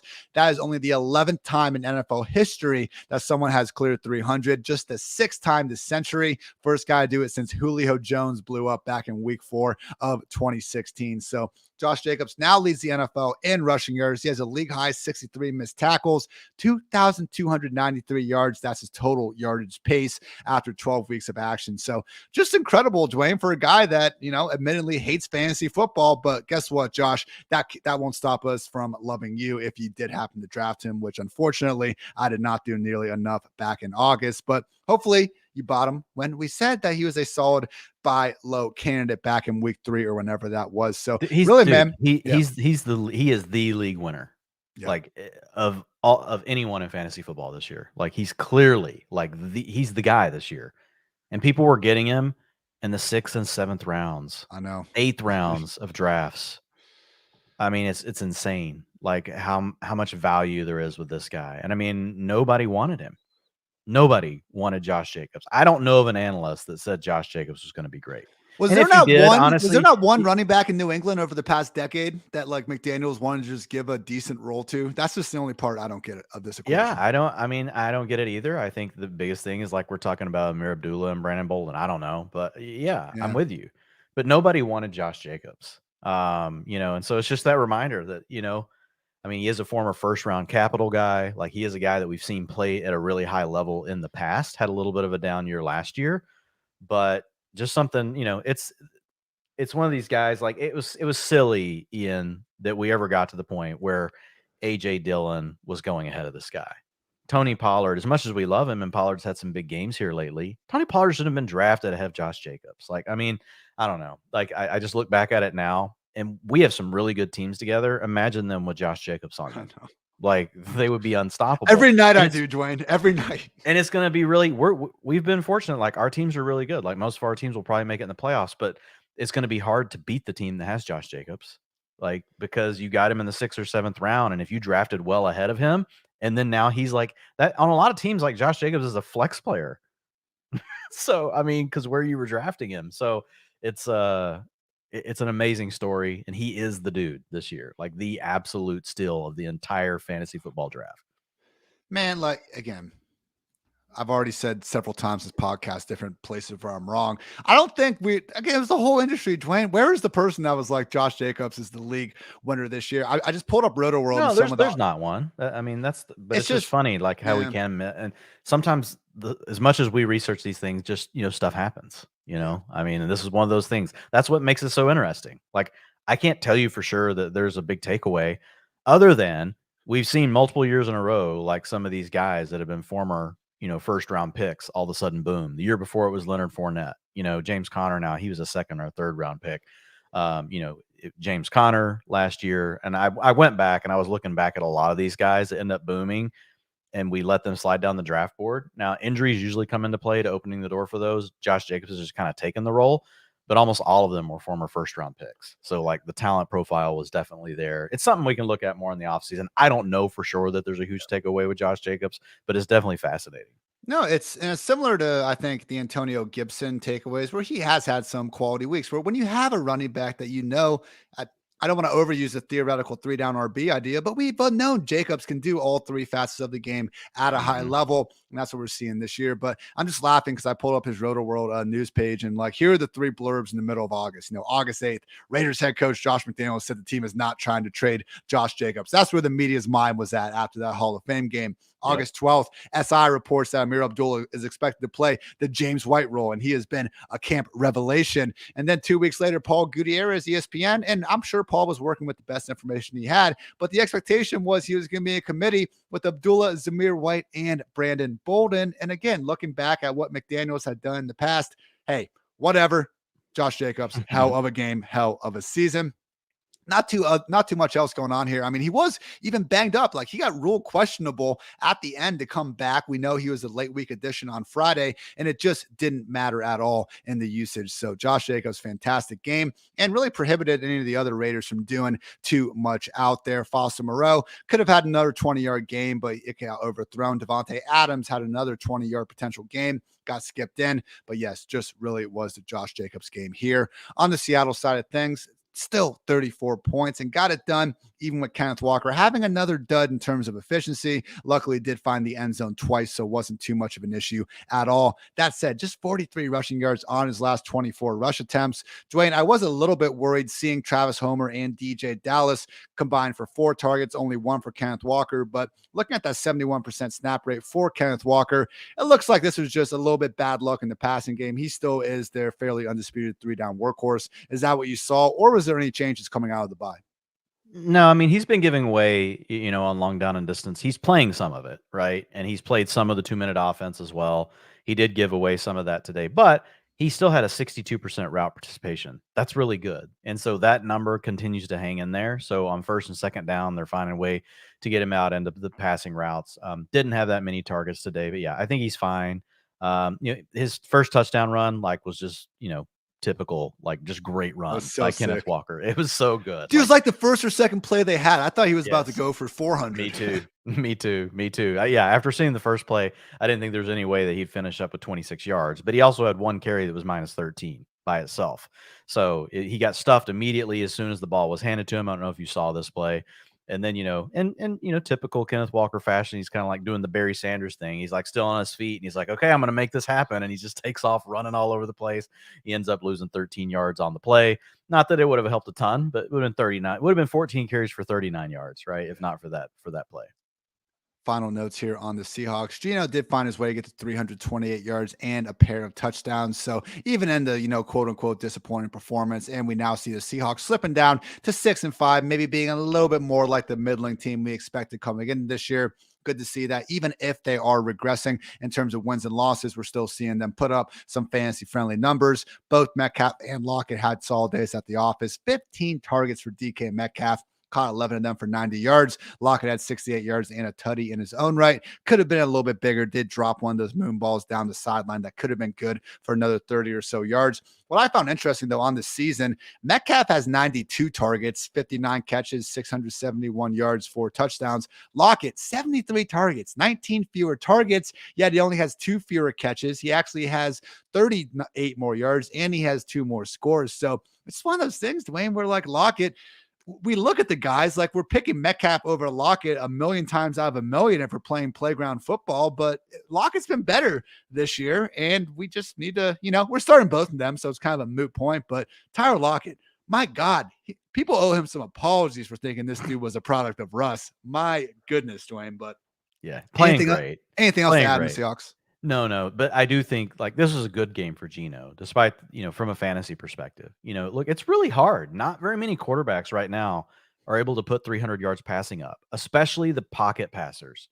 And that's really what Geno is. Is Brady doing that? No, Brady's not doing that. Tua is really the only other pocket passer out there because Mahomes moves around a lot more, right? So, I mean, I'm not necessarily saying Mahomes is a scrambler, but he's got that ability to move all over the place. He can take off. He will run. Geno will do a little bit of that, but he's really more in the pocket passer mold. there's hardly any of them that are throwing for 275 plus yards per game this year. Passing is down, and Geno is one of the few that's still doing it. And so that's really good for DK Metcalf and Lockett. But yeah, DK 43% target share today, 17% for Lockett. Yeah, Lockett's been very efficient, but DK's also just due, man, for like a monster game. If he has these targets like this, if it can ever just like all the way click, he still caught 11 of them, but it was only for 90 yards. It's kind of a weird stat line for DK Metcalf, right? We're used to, seeing him 6 catches for 90 yards. You see 11 for 90. And I saw a lot of that game because I was watching Red Zone and it was on quite a bit. And so there was a lot of shorter stuff, today to DK. His ADOT was an 8-yard ADOT, and Lockett was more the downfield guy with a 13. Another game that ended on the final 2-point conversion. Chargers 25, Cardinals 24. Cardinals did cover as 2.5-point home dogs. Over cash just barely 48.5. I'm sure there were some great sweats out there on that final 2-point conversion there. On the Charger side of things, I mean, my God, Dwain, you said it best in one of your always great tweets that people can find at Dwain McFarland over on the cool old Twitter sphere. But yeah, the zero wide receiver, zero running back rosters that drafted wide receiver Austin Eckler in the first round, looking awfully good at this point. 15 targets out there. He caught 11 of them for 60 yards and a touchdown. Who cares? He only had 5 carries. Again, targets are worth so much more in fantasy than carries, especially in full PPR. Historically, you need 2.7 carries to equal the expected fantasy points of even 1 target.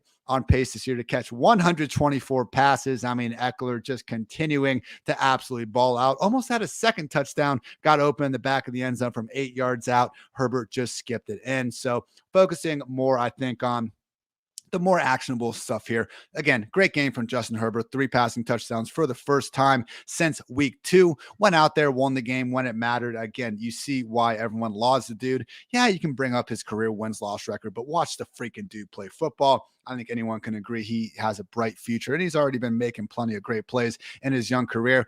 The wide receiver room, though, we thought we had it kind of figured out. Dwayne, Keenan Allen back being the alpha, that's fine. But again, 3 of the last 4 weeks, really great games from Joshua Palmer. Not so fast, my friend DeAndre Carter comes in, 10 targets, 7 catches, 73 yards, and a score.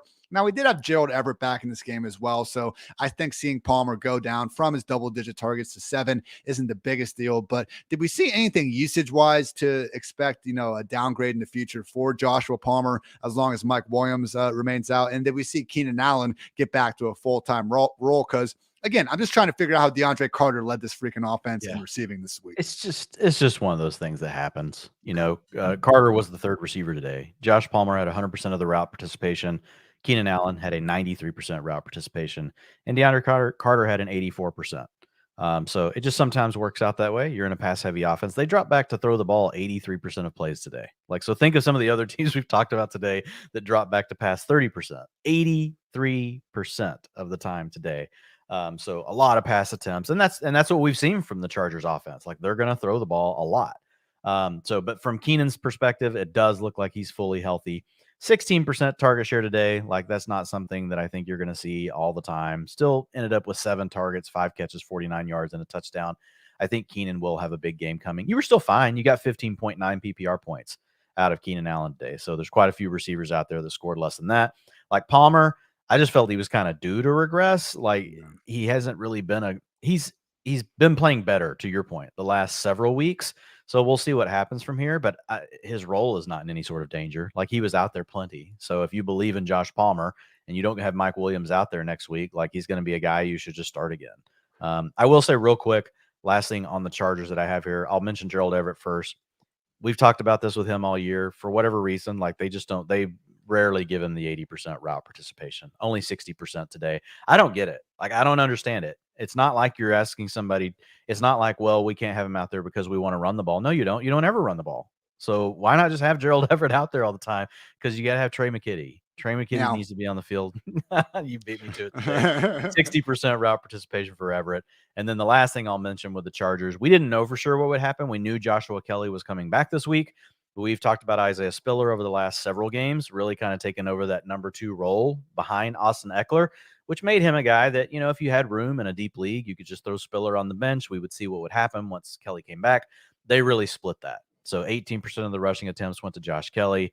18% went to Isaiah Spiller. So we don't really have, because Spiller had kind of elevated himself well past Sony Michel over the last couple of games. And actually, Joshua Kelly saw slightly more snaps, 21% to 12%.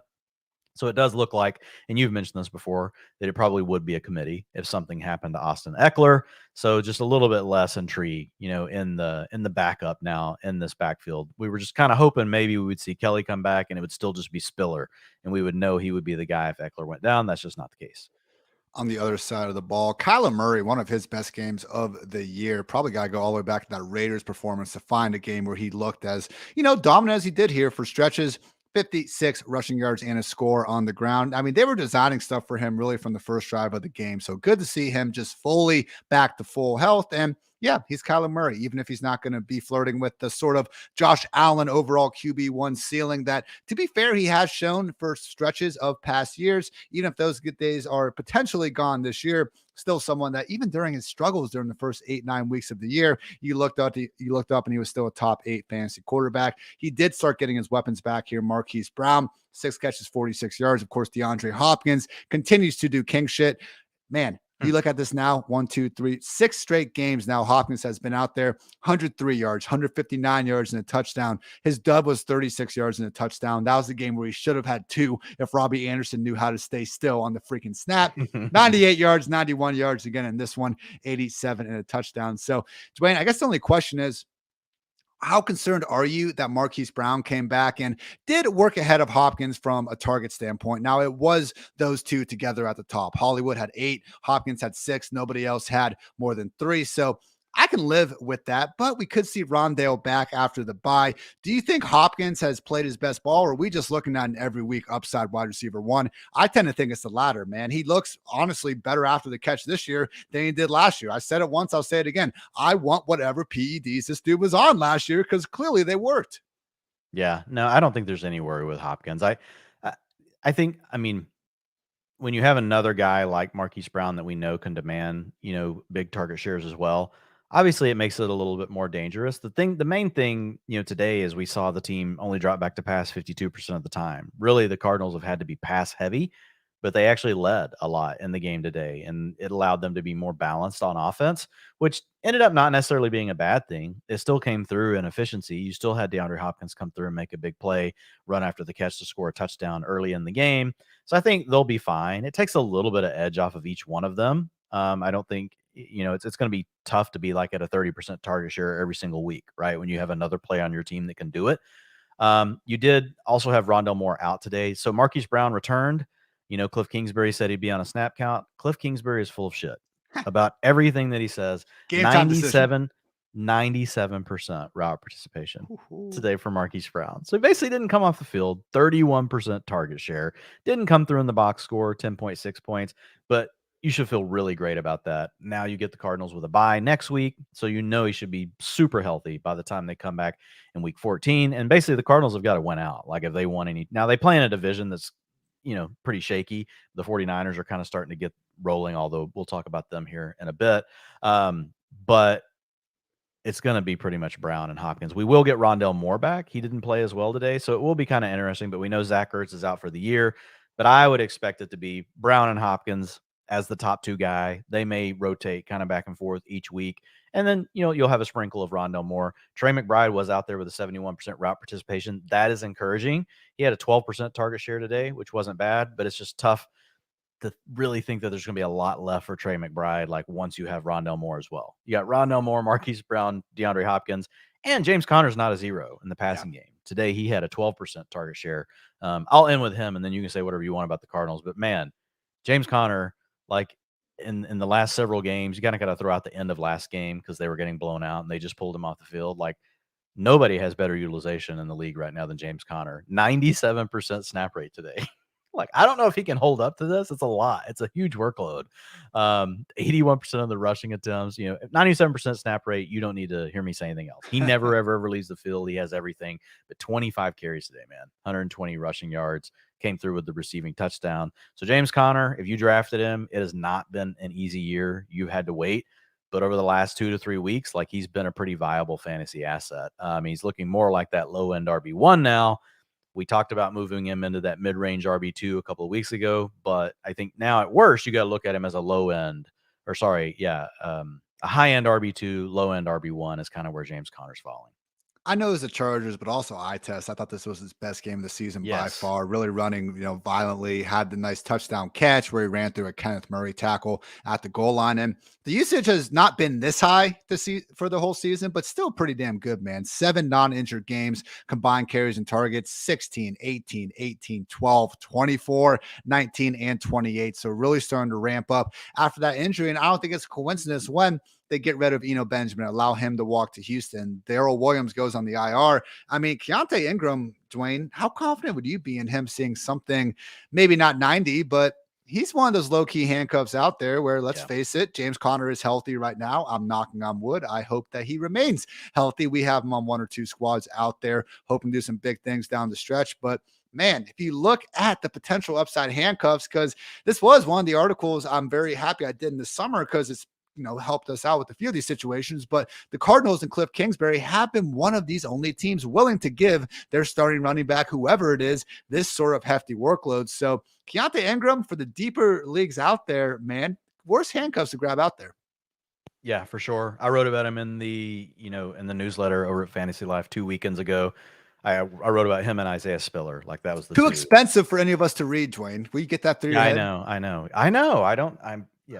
I know when things are free, people think they're too expensive, but I'm with you. Yeah. I mean, I like him. And you just brought it up. I mean, what we've seen, from, Cliff Kingsbury in the past is he is willing to use the next guy. Now, Ingram hasn't necessarily looked good, but I don't know that it'll matter. He probably, to your point, not quite as much as what we've seen with Connor, but I wouldn't be surprised to see 70%, 65% of the snaps go to him. Now, Darrell Williams, I don't think went on season-ending IR, so I don't know when he's back. I feel like he might be back in the next week or two. We shall see. Only other note I had in this one, Keenan Allen almost had another touchdown, had only 1 foot down and bounced from 19 yards out. So truly is looking good out there. He looked pretty good after the catch too, man. Just good to see some of these veteran receivers here in week 12 looking like their normal dominant selves. Chiefs took down the Rams 26-10, covering. No, they did not cover. Rams covered as 16.5-point dogs. The under cashed at 42. So just a ho-hum performance here. I don't think we need to spend too much time on it. It was a down game for Patrick Mahomes. He threw for 320 yards and rushed for 36. That's pretty nice when that's a bad game. Did have a terrible end zone interception. But guess what? Like Josh Allen's had a bunch of terrible interceptions this year as well. Good outweighs the bad at a certain point, and we've certainly seen Mahomes and Allen clear that bar many times over the years. Similar sentiment here with Travis Kelce, 57 yards and a touchdown, had the ridiculous tackle breaking 39-yard score. Mahomes tried to go back to him in the end zone once or twice later, just couldn't quite get there. So I think two things we need to talk about. First, Isaiah Pacheco, first game of Clyde Edwards-Helaire, completely out of the picture on IR. We did get Ronald Jones active for the first time all season, and it wasn't a ton, Dwayne, but we did see him carve off 15% of the snaps. Now, this was a game. Again, the Chiefs won by 16 was never in too much doubt. I guess the only thing with Pacheco holding him back is the fact that still stands. He had 1 catch today. Actually looked pretty smooth doing it, if I might add, as someone that definitely knows what it looks like to not be smooth, because I had to look myself in the mirror all those damn years, Dwayne. But with this backfield, Pacheco, 22 carries and 1 target. I don't think he's getting 22 carries every week, but it's on the table. And even if we're getting 15 carries, we're going to see him start to fall into the end zone a little bit as the lead back of the NFL's top-ranked scoring offense, which he finally was able to do today. So Pacheco, unlike Foreman and some of these other early down backs, I am more confident in carving out a place in that low-end RB2 range just because of how good this offense is. Yes, they were the only offense entering this week being, over a 70% pass play rate inside the 10-yard line. They even started to dial that back a little bit, though. I mean, my God, what is Andy Reid's deal with these backup tight ends? Like, just give the ball to Pacheco up the middle inside the 5 and go from there. I know it didn't exactly work on the last drive. It did once, though. But yeah, overall thoughts on Pacheco rest of the season. Low-end RB2. That seems reasonable. Yeah, he's a low-end RB2. I mean, he plays in the best offense in the league, and he's getting all the carries. I know they like to pass a lot, but he's going to be somewhere between 13 and 20 carries a week. Like, this was a really good game with the 22. I wouldn't expect that all the time. But, it's probably going to be right around 16, 17 touches per game in this offense. Like, it's valuable. I think it's so funny that people think it's not valuable. Like, but they like Deonta Foreman. Yeah. I'm like, I mean, really? Like, and I'm fine. Like, fine, they're together, but like the Chiefs. Imagine if Deonta Foreman played on the Chiefs. Like, I mean, you would like that better. They're basically the same thing, but he's in the better offense. Like, as far as how many touches we could project for them on a weekly basis. Look, you can throw aside the thing. Well, the Chiefs are pass heavy. Yeah, but they run more plays. They run more plays overall. So even though they may throw more, if you run more plays and maybe you only run the ball 40%, Carolina can run the ball 60%, and they can still have the same amount of carries. Each guy can have the same amount of carries because one team runs more plays than the other. So I do like Pacheco. I think low end RB2, is about the range he's supposed to be in. But it could be any week where you're going to get a multi-touchdown game, right? Now, the downside is if he doesn't score a touchdown, he's not catching the passes, he's going to give you 8 points. So I mean, there's a floor there for sure.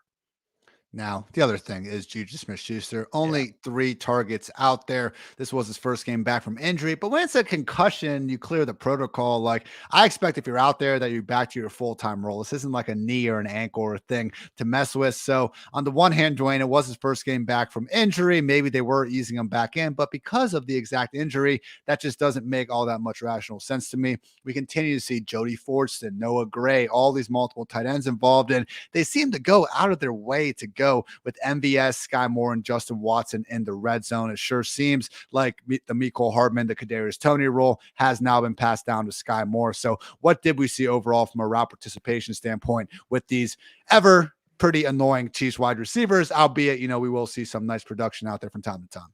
Yeah. Juju was only 44% route participation, but you mentioned the reason. It's because the Chiefs were using the multi-tight end stuff. Even though they continued to remain pass heavy today, it's like they ran their heavy personnel package like a team that would be leading by 16 points. And so you just saw more of Noah Gray, Fortson, Watson. Well, what does Juju do? Juju is the slot receiver. When they go to 2 wide receiver sets, he's not on the field. This just happens to be the game where they did not use a lot of 2 wide receiver. Some of it could have also tied back to the concussion. I don't know. But I don't think this is something that we have to worry about long term. I think Juju will still be fine. We'll see him plenty. It's just what happened this week. But it's just a reminder it could happen in any game, right? Where especially if we think that the Chiefs are going to be, and their Chiefs are pretty much big favorites every week, but like in this game, they were huge favorites. So in a team where there's a completely incompetent offense on the other side, we could just have these games where maybe we don't see as much from Juju. And it's not like MVS or these other guys are doing anything. They're just out there like getting their cardio steps in. MVS had a 14% target share. Justin Watson led the team with 78% route participation. He had a 6% target share. So, I mean, Juju technically is still behind Kelsey. He's the next player that I would want to roster in the offense. You mentioned Sky Moore. He did get 50% of the snaps inside the 10-yard line. He is running that Mecole Hardman role for now, but we could get Kadarius Toney back. I believe this was week 2 of Hardman being on IR, or was this week 3? I can't remember, Ian. So I think this we're not too far from Hardman coming back as well. So we'll have to recalibrate once that happens. It's just kind of a mess after Kelsey, but I think Juju would be the one that we can still have the most confidence in moving forward. Only final notes. MVS did have a play where he got held and almost made this awesome diving catch from 30 yards out. Couldn't quite hold on. Again, did get the penalty anyway. There was a nullified short touchdown to Noah Gray on an ineligible man downfield. The next play, Mahomes overthrew an open Jody Fortson and then had a third miss on the same drive to Jerick McKinnon. But unless you're a Patrick Mahomes owner, you probably didn't even care about those near misses. Moving on to that, just incredibly inferior opponent that Dwain just mentioned. The Rams will be without Allen Robinson the rest of the year, per Sean McVay, dealing with a foot injury that will cost the rest of what's been an incredibly disappointing season. All but one game at 20 or fewer points for this offense since week 2. League worst 4.7 yards per play, which brings me to my question, Dwain. Can we trust anybody in this offense as a realistic and viable fantasy asset moving forward? No. And what do you bet? Are we going to see Matthew Stafford again? There's a good chance we don't see Matthew Stafford again. I don't really want to be honest. And I don't know why you would want to put him out there and risk anything at this point. I mean, Kyron came through with a 70% snap share today, but does it matter? He gave you 9 fantasy points. He's definitely the passing down back. Cam Akers was only out there 30%. He had 32% of the rushing attempts. So maybe if you get to the, week 14 bye week, Kyron needs to be your RB2. Maybe in that scenario, you got 6 teams on bye. you might be able to roll with it. But other than that, no, man, there's not much here. Tyler Higbee, reported as an ineligible receiver. I don't know if you can do that, but that's what he was today. Ian, 34% route participation. He was back to playing offensive line today. So you don't have a quarterback. You're not allowed to run routes. Yeah, there's nothing here, man. Van Jefferson, he led the team in route participation, 97%, and target share, 29%. So, I mean, if you're going to carry a receiver from the Rams, I guess it's Van Jefferson. This is the second week that he's been decent. He had 11.9 PPR points. You're never going to feel good about starting him, though. I know Perkins ran for 44 yards, but we are talking league worst potential ability as a passer. It's not good out there. And how could it be good? It hasn't been good for Stafford, wasn't good for Wolford. I'm just saying, as much as you might be able to start to think about Perkins as this better in fantasy dual threat quarterback that runs around like we'd like them to, man, if he plays another 2 bad quarters, who's to say John Wolford won't be under center? And because of how bad the offense is overall, we just by and large want nothing to do with it. 49ers. Did you see McVay? Did you see the hit McVay took? Oh my gosh, bro! Wow. I'm surprised he didn't get chicken legged on that. I mean, that was flush on the jaw. That's a UFC freaking knockout. Yeah. So don't try to fight, McVay. You're gonna have to bring it. Like, dude can take a punch. Dude's got a chin. My goodness, out there. 49ers took down the Saints 13-0, covering us 8.5 point favorites, under cashed at 43.5. So Dwain, it was a sad day. Had to go on Twitter and I'd say that CMC has 0 straight non-injured / traded games with 100+ yards and or a touchdown, but not so fast, my friend. Kyle Shanahan said afterwards that knee irritation happened in today's game. He was testing it out on the sideline and became a part-time player accordingly. Sadly enough, even after Elijah Mitchell did get injured with a knee injury and was forced out of action, likely sprained his MCL, although it was a different knee than the one he hurt in week 1, reportedly not as severe. Per head coach Kyle Shanahan, we once again saw Jordan Mason mixing in with a 13% snap rate and 6 carries. McCaffrey led the way with 11 carries and 6 targets. So it was a dud.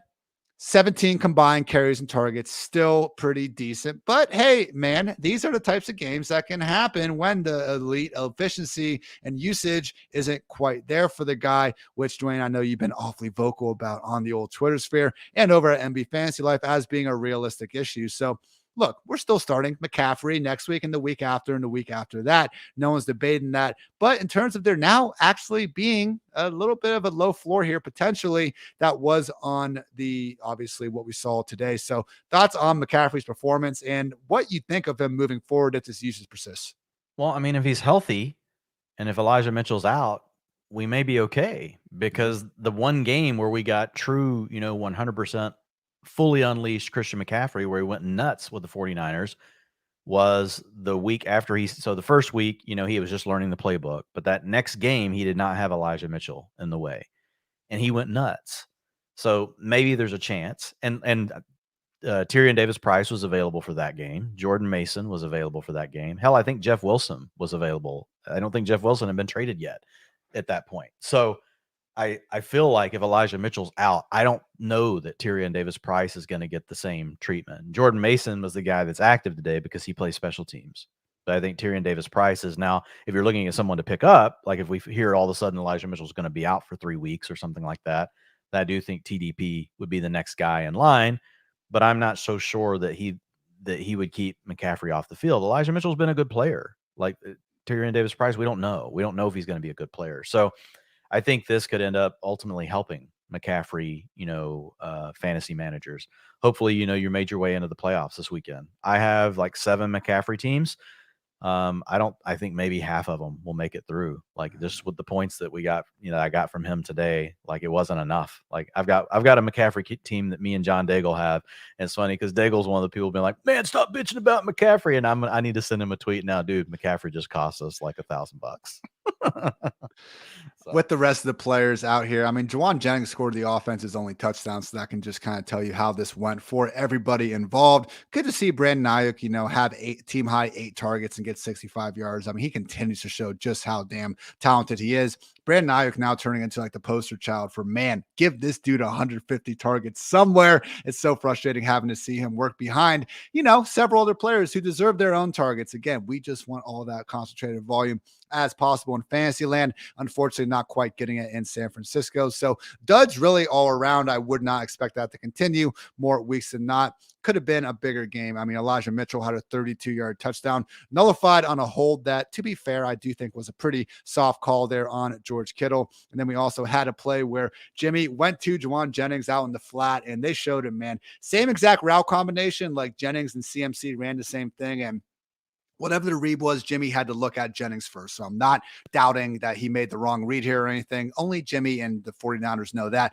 But man, no one even went with CMC on the other side. So could have had a walk-in touchdown, could have extended my tweet streak out there. But I'm going to call this one injured, and I make the rules. So just deal with that moving forward. Not too concerned about another dud from this offense happening to this degree anytime soon. On the other side of things, again, I've been mad at Andy Dalton in recent weeks, but I don't think this was a performance where it's fair to be all that mad about it. We did have Juwan Johnson drop a touchdown that hit him in the freaking face mask from 12 yards out.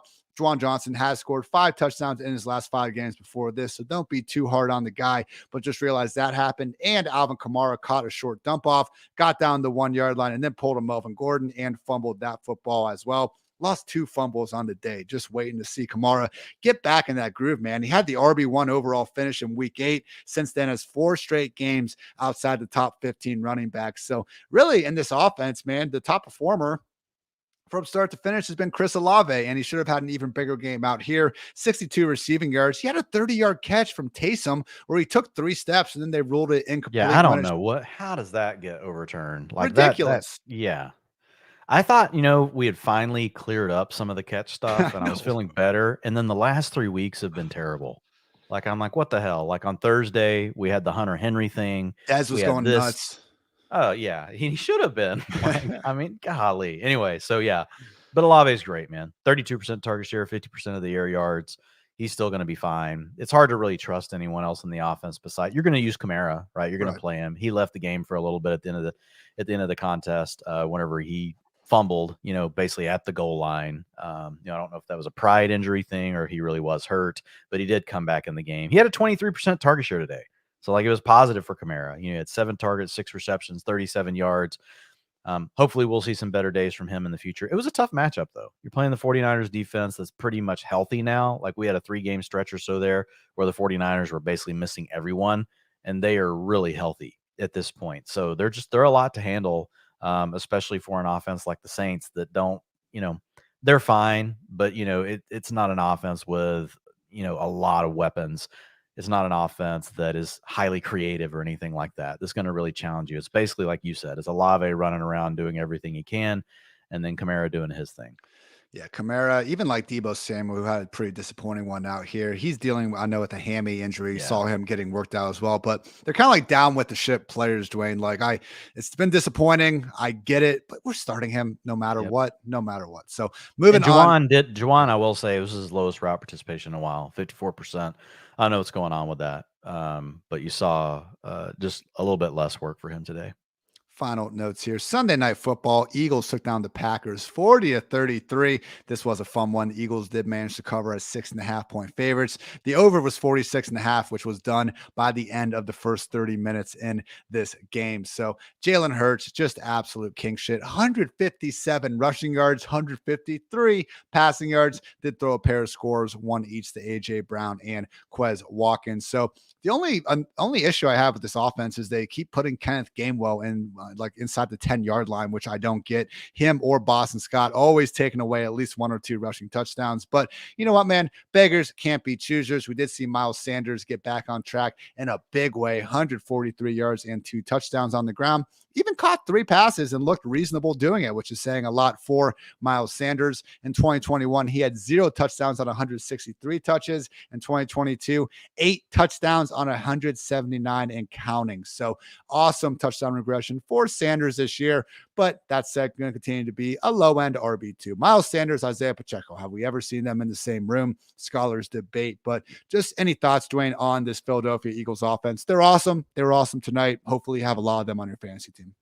Yeah, no, that's it. I mean, we are definitely seeing the Eagles run the ball, a lot more here over the, second half of the season. But they've also had a lot of leads. So, I mean, that hurts a little bit for the pass catchers. But with Goddard out, I still feel really good about A.J. Brown and Devonta Smith. They're obviously still going to have their games. On the other side of the ball, Aaron Rodgers did suffer. First, they called it an oblique injury. It seems like it was a rib injury, though. Obviously, he's been playing through the right thumb issue. Tried to gut it out for a drive, wasn't quite able to. Jogged to the locker room by the time he came out. He was done for the day. So we did have Matt LaFleur come out and say they're going to get some additional tests done. But, when they were already bringing up to him, what about shutting down Aaron Rodgers potentially? He was saying that, if they are playing football games, they're going to want Rodgers under center. So I get it. It's, this November 28th, they just lost the game. I'm not going to take that as LaFleur's final answer on the matter. But Dwain, I guess that would be the relevant question here, because another really good game from Aaron Jones. I mean, he had a 13-yard touchdown run nullified, but before fantasy managers could be done being pissed off, he caught a 23-yard touchdown over the middle. Obviously a lot better there. So Aaron Jones is great. Guess who's also great? Your boy Christian Watson, who we were talking about for a couple minutes before the show even got started. If we go, though, from Aaron Rodgers to Jordan Love, who, to be fair, looked good in his last few, opportunities out there today, only played 10 snaps, but hey, good 10 snaps. That's better than bad 10 snaps. Thoughts on what happens to Jones and Christian Watson if Rodgers is going to miss some time? Yeah, I think for Watson, like, it hurts because Aaron Rodgers, even though he hadn't had a great season, they do have a good rapport going. And we know Aaron Rodgers is a guy that can buy time in the pocket and, is willing to push the ball down the field, which is a big asset for Watson. Um, with Love, we just don't know. We haven't seen enough to know. But what I will say is this is the style of offense that's like what we've seen with Jacoby Brissett, right? You can run the ball a lot. You can use play action. You can get the defense into heavier personnel groupings. You can use, you can manipulate the defense to get a guy like Christian Watson in behind, those linebackers in front of the safeties, let him do what he did tonight, which catch it, basically catch a slant or a dig route. And then, he does the rest on his own. So I don't think, a guy like Christian Watson would totally be, I'm not going to move him down a ton, but I would move him down a little bit if we're not going to have Aaron Rodgers. Jordan Love could still surprise us. He could come out and be, a guy like Jacoby Brissett, where he gives us 200 to 250 yards passing per game. And to be honest, like, that's really all we've gotten from Aaron Rodgers. So I think there's a chance that we would still be, the same. Obviously, I'm going to give it a little bit of a downgrade just because we know Aaron Rodgers is awesome. Like, he's a Hall of Famer. We're not going to sit here and say that, a guy that hasn't played in 3 years is going to be as good as Aaron Rodgers, but it is the right type of offense to be able to bring a guy like Love in and hopefully sustain some of the production. And with that, unless you have anything else to say, Dwain? No, man. Just Christian Watson looks great. We love it. You already hit it all, man. Great day to be great. As always, appreciate you guys tuning in. I know our guy Mojo's in the chat asking about the Thanksgiving games. I did run through some notes at the top of the podcast. So if you missed those, go back over to the start. But hey, again, going to find all this information on PFF.com, MB FantasyLife. And in the future, I do want to do a better job of getting to the primetime games. I know that's a hole in our coverage sometimes. So apologies to you guys out there. Always looking to improve here on the PFF Fantasy Football Podcast, and appreciate you guys tuning in all the time along the way. But Dwain, let everyone know where they can find your work, how to get the super expensive newsletter you guys are constantly putting out, all that and more. MB FantasyLife. Yeah, you guys can find all of my work over at fantasylife.com. You should subscribe to the newsletter because, as Ian mentioned, it's very expensive. It's free. So you get it in your inbox every morning, and it's a 5-minute read. You get all the latest news from the night before, packed with other great information. We do a lot around regression. You'll get my tiers and rankings in there. You'll get utilization nuggets all throughout the week. So super, super helpful, especially if you don't have a ton of time, to be thinking about it all day, which I know you all want to think about it all day. We all do. We all want to think about it all day. So, yeah, you can find it all there. My tiers and rankings come out, typically on Thursday, and the ranks are up as well. And we have all sorts of cool tools. What are twos? We have a lot of new cool tools, and we're launching new stuff all the time. Our new game hub came out this last week, so you guys be sure to go check that out as well. Hell yeah. Great stuff, my friend. Dwayne, we only got 4 more of these, man. 13, know, 14, it's crazy. 15, 16. No, we're not going to be here till 1:30 breaking down stuff ahead of week 18. If you have a week 18 fantasy championship, like that's tough. I'll put the ranks in, maybe do a couple articles because got to do what you got to do to pay the bills. But come on, it's like having kickers in your league. Like you're just asking to be hurt. Couldn't be me. As always, you got all the articles, all the goodness, pff.com, at iHeartitz, at Dwain McFarland. You guys know how it goes. So with that, for Dwayne, I'm Ian. Thanks so much for tuning in to PFF Fantasy Football Podcast. And until next time, take care, everybody.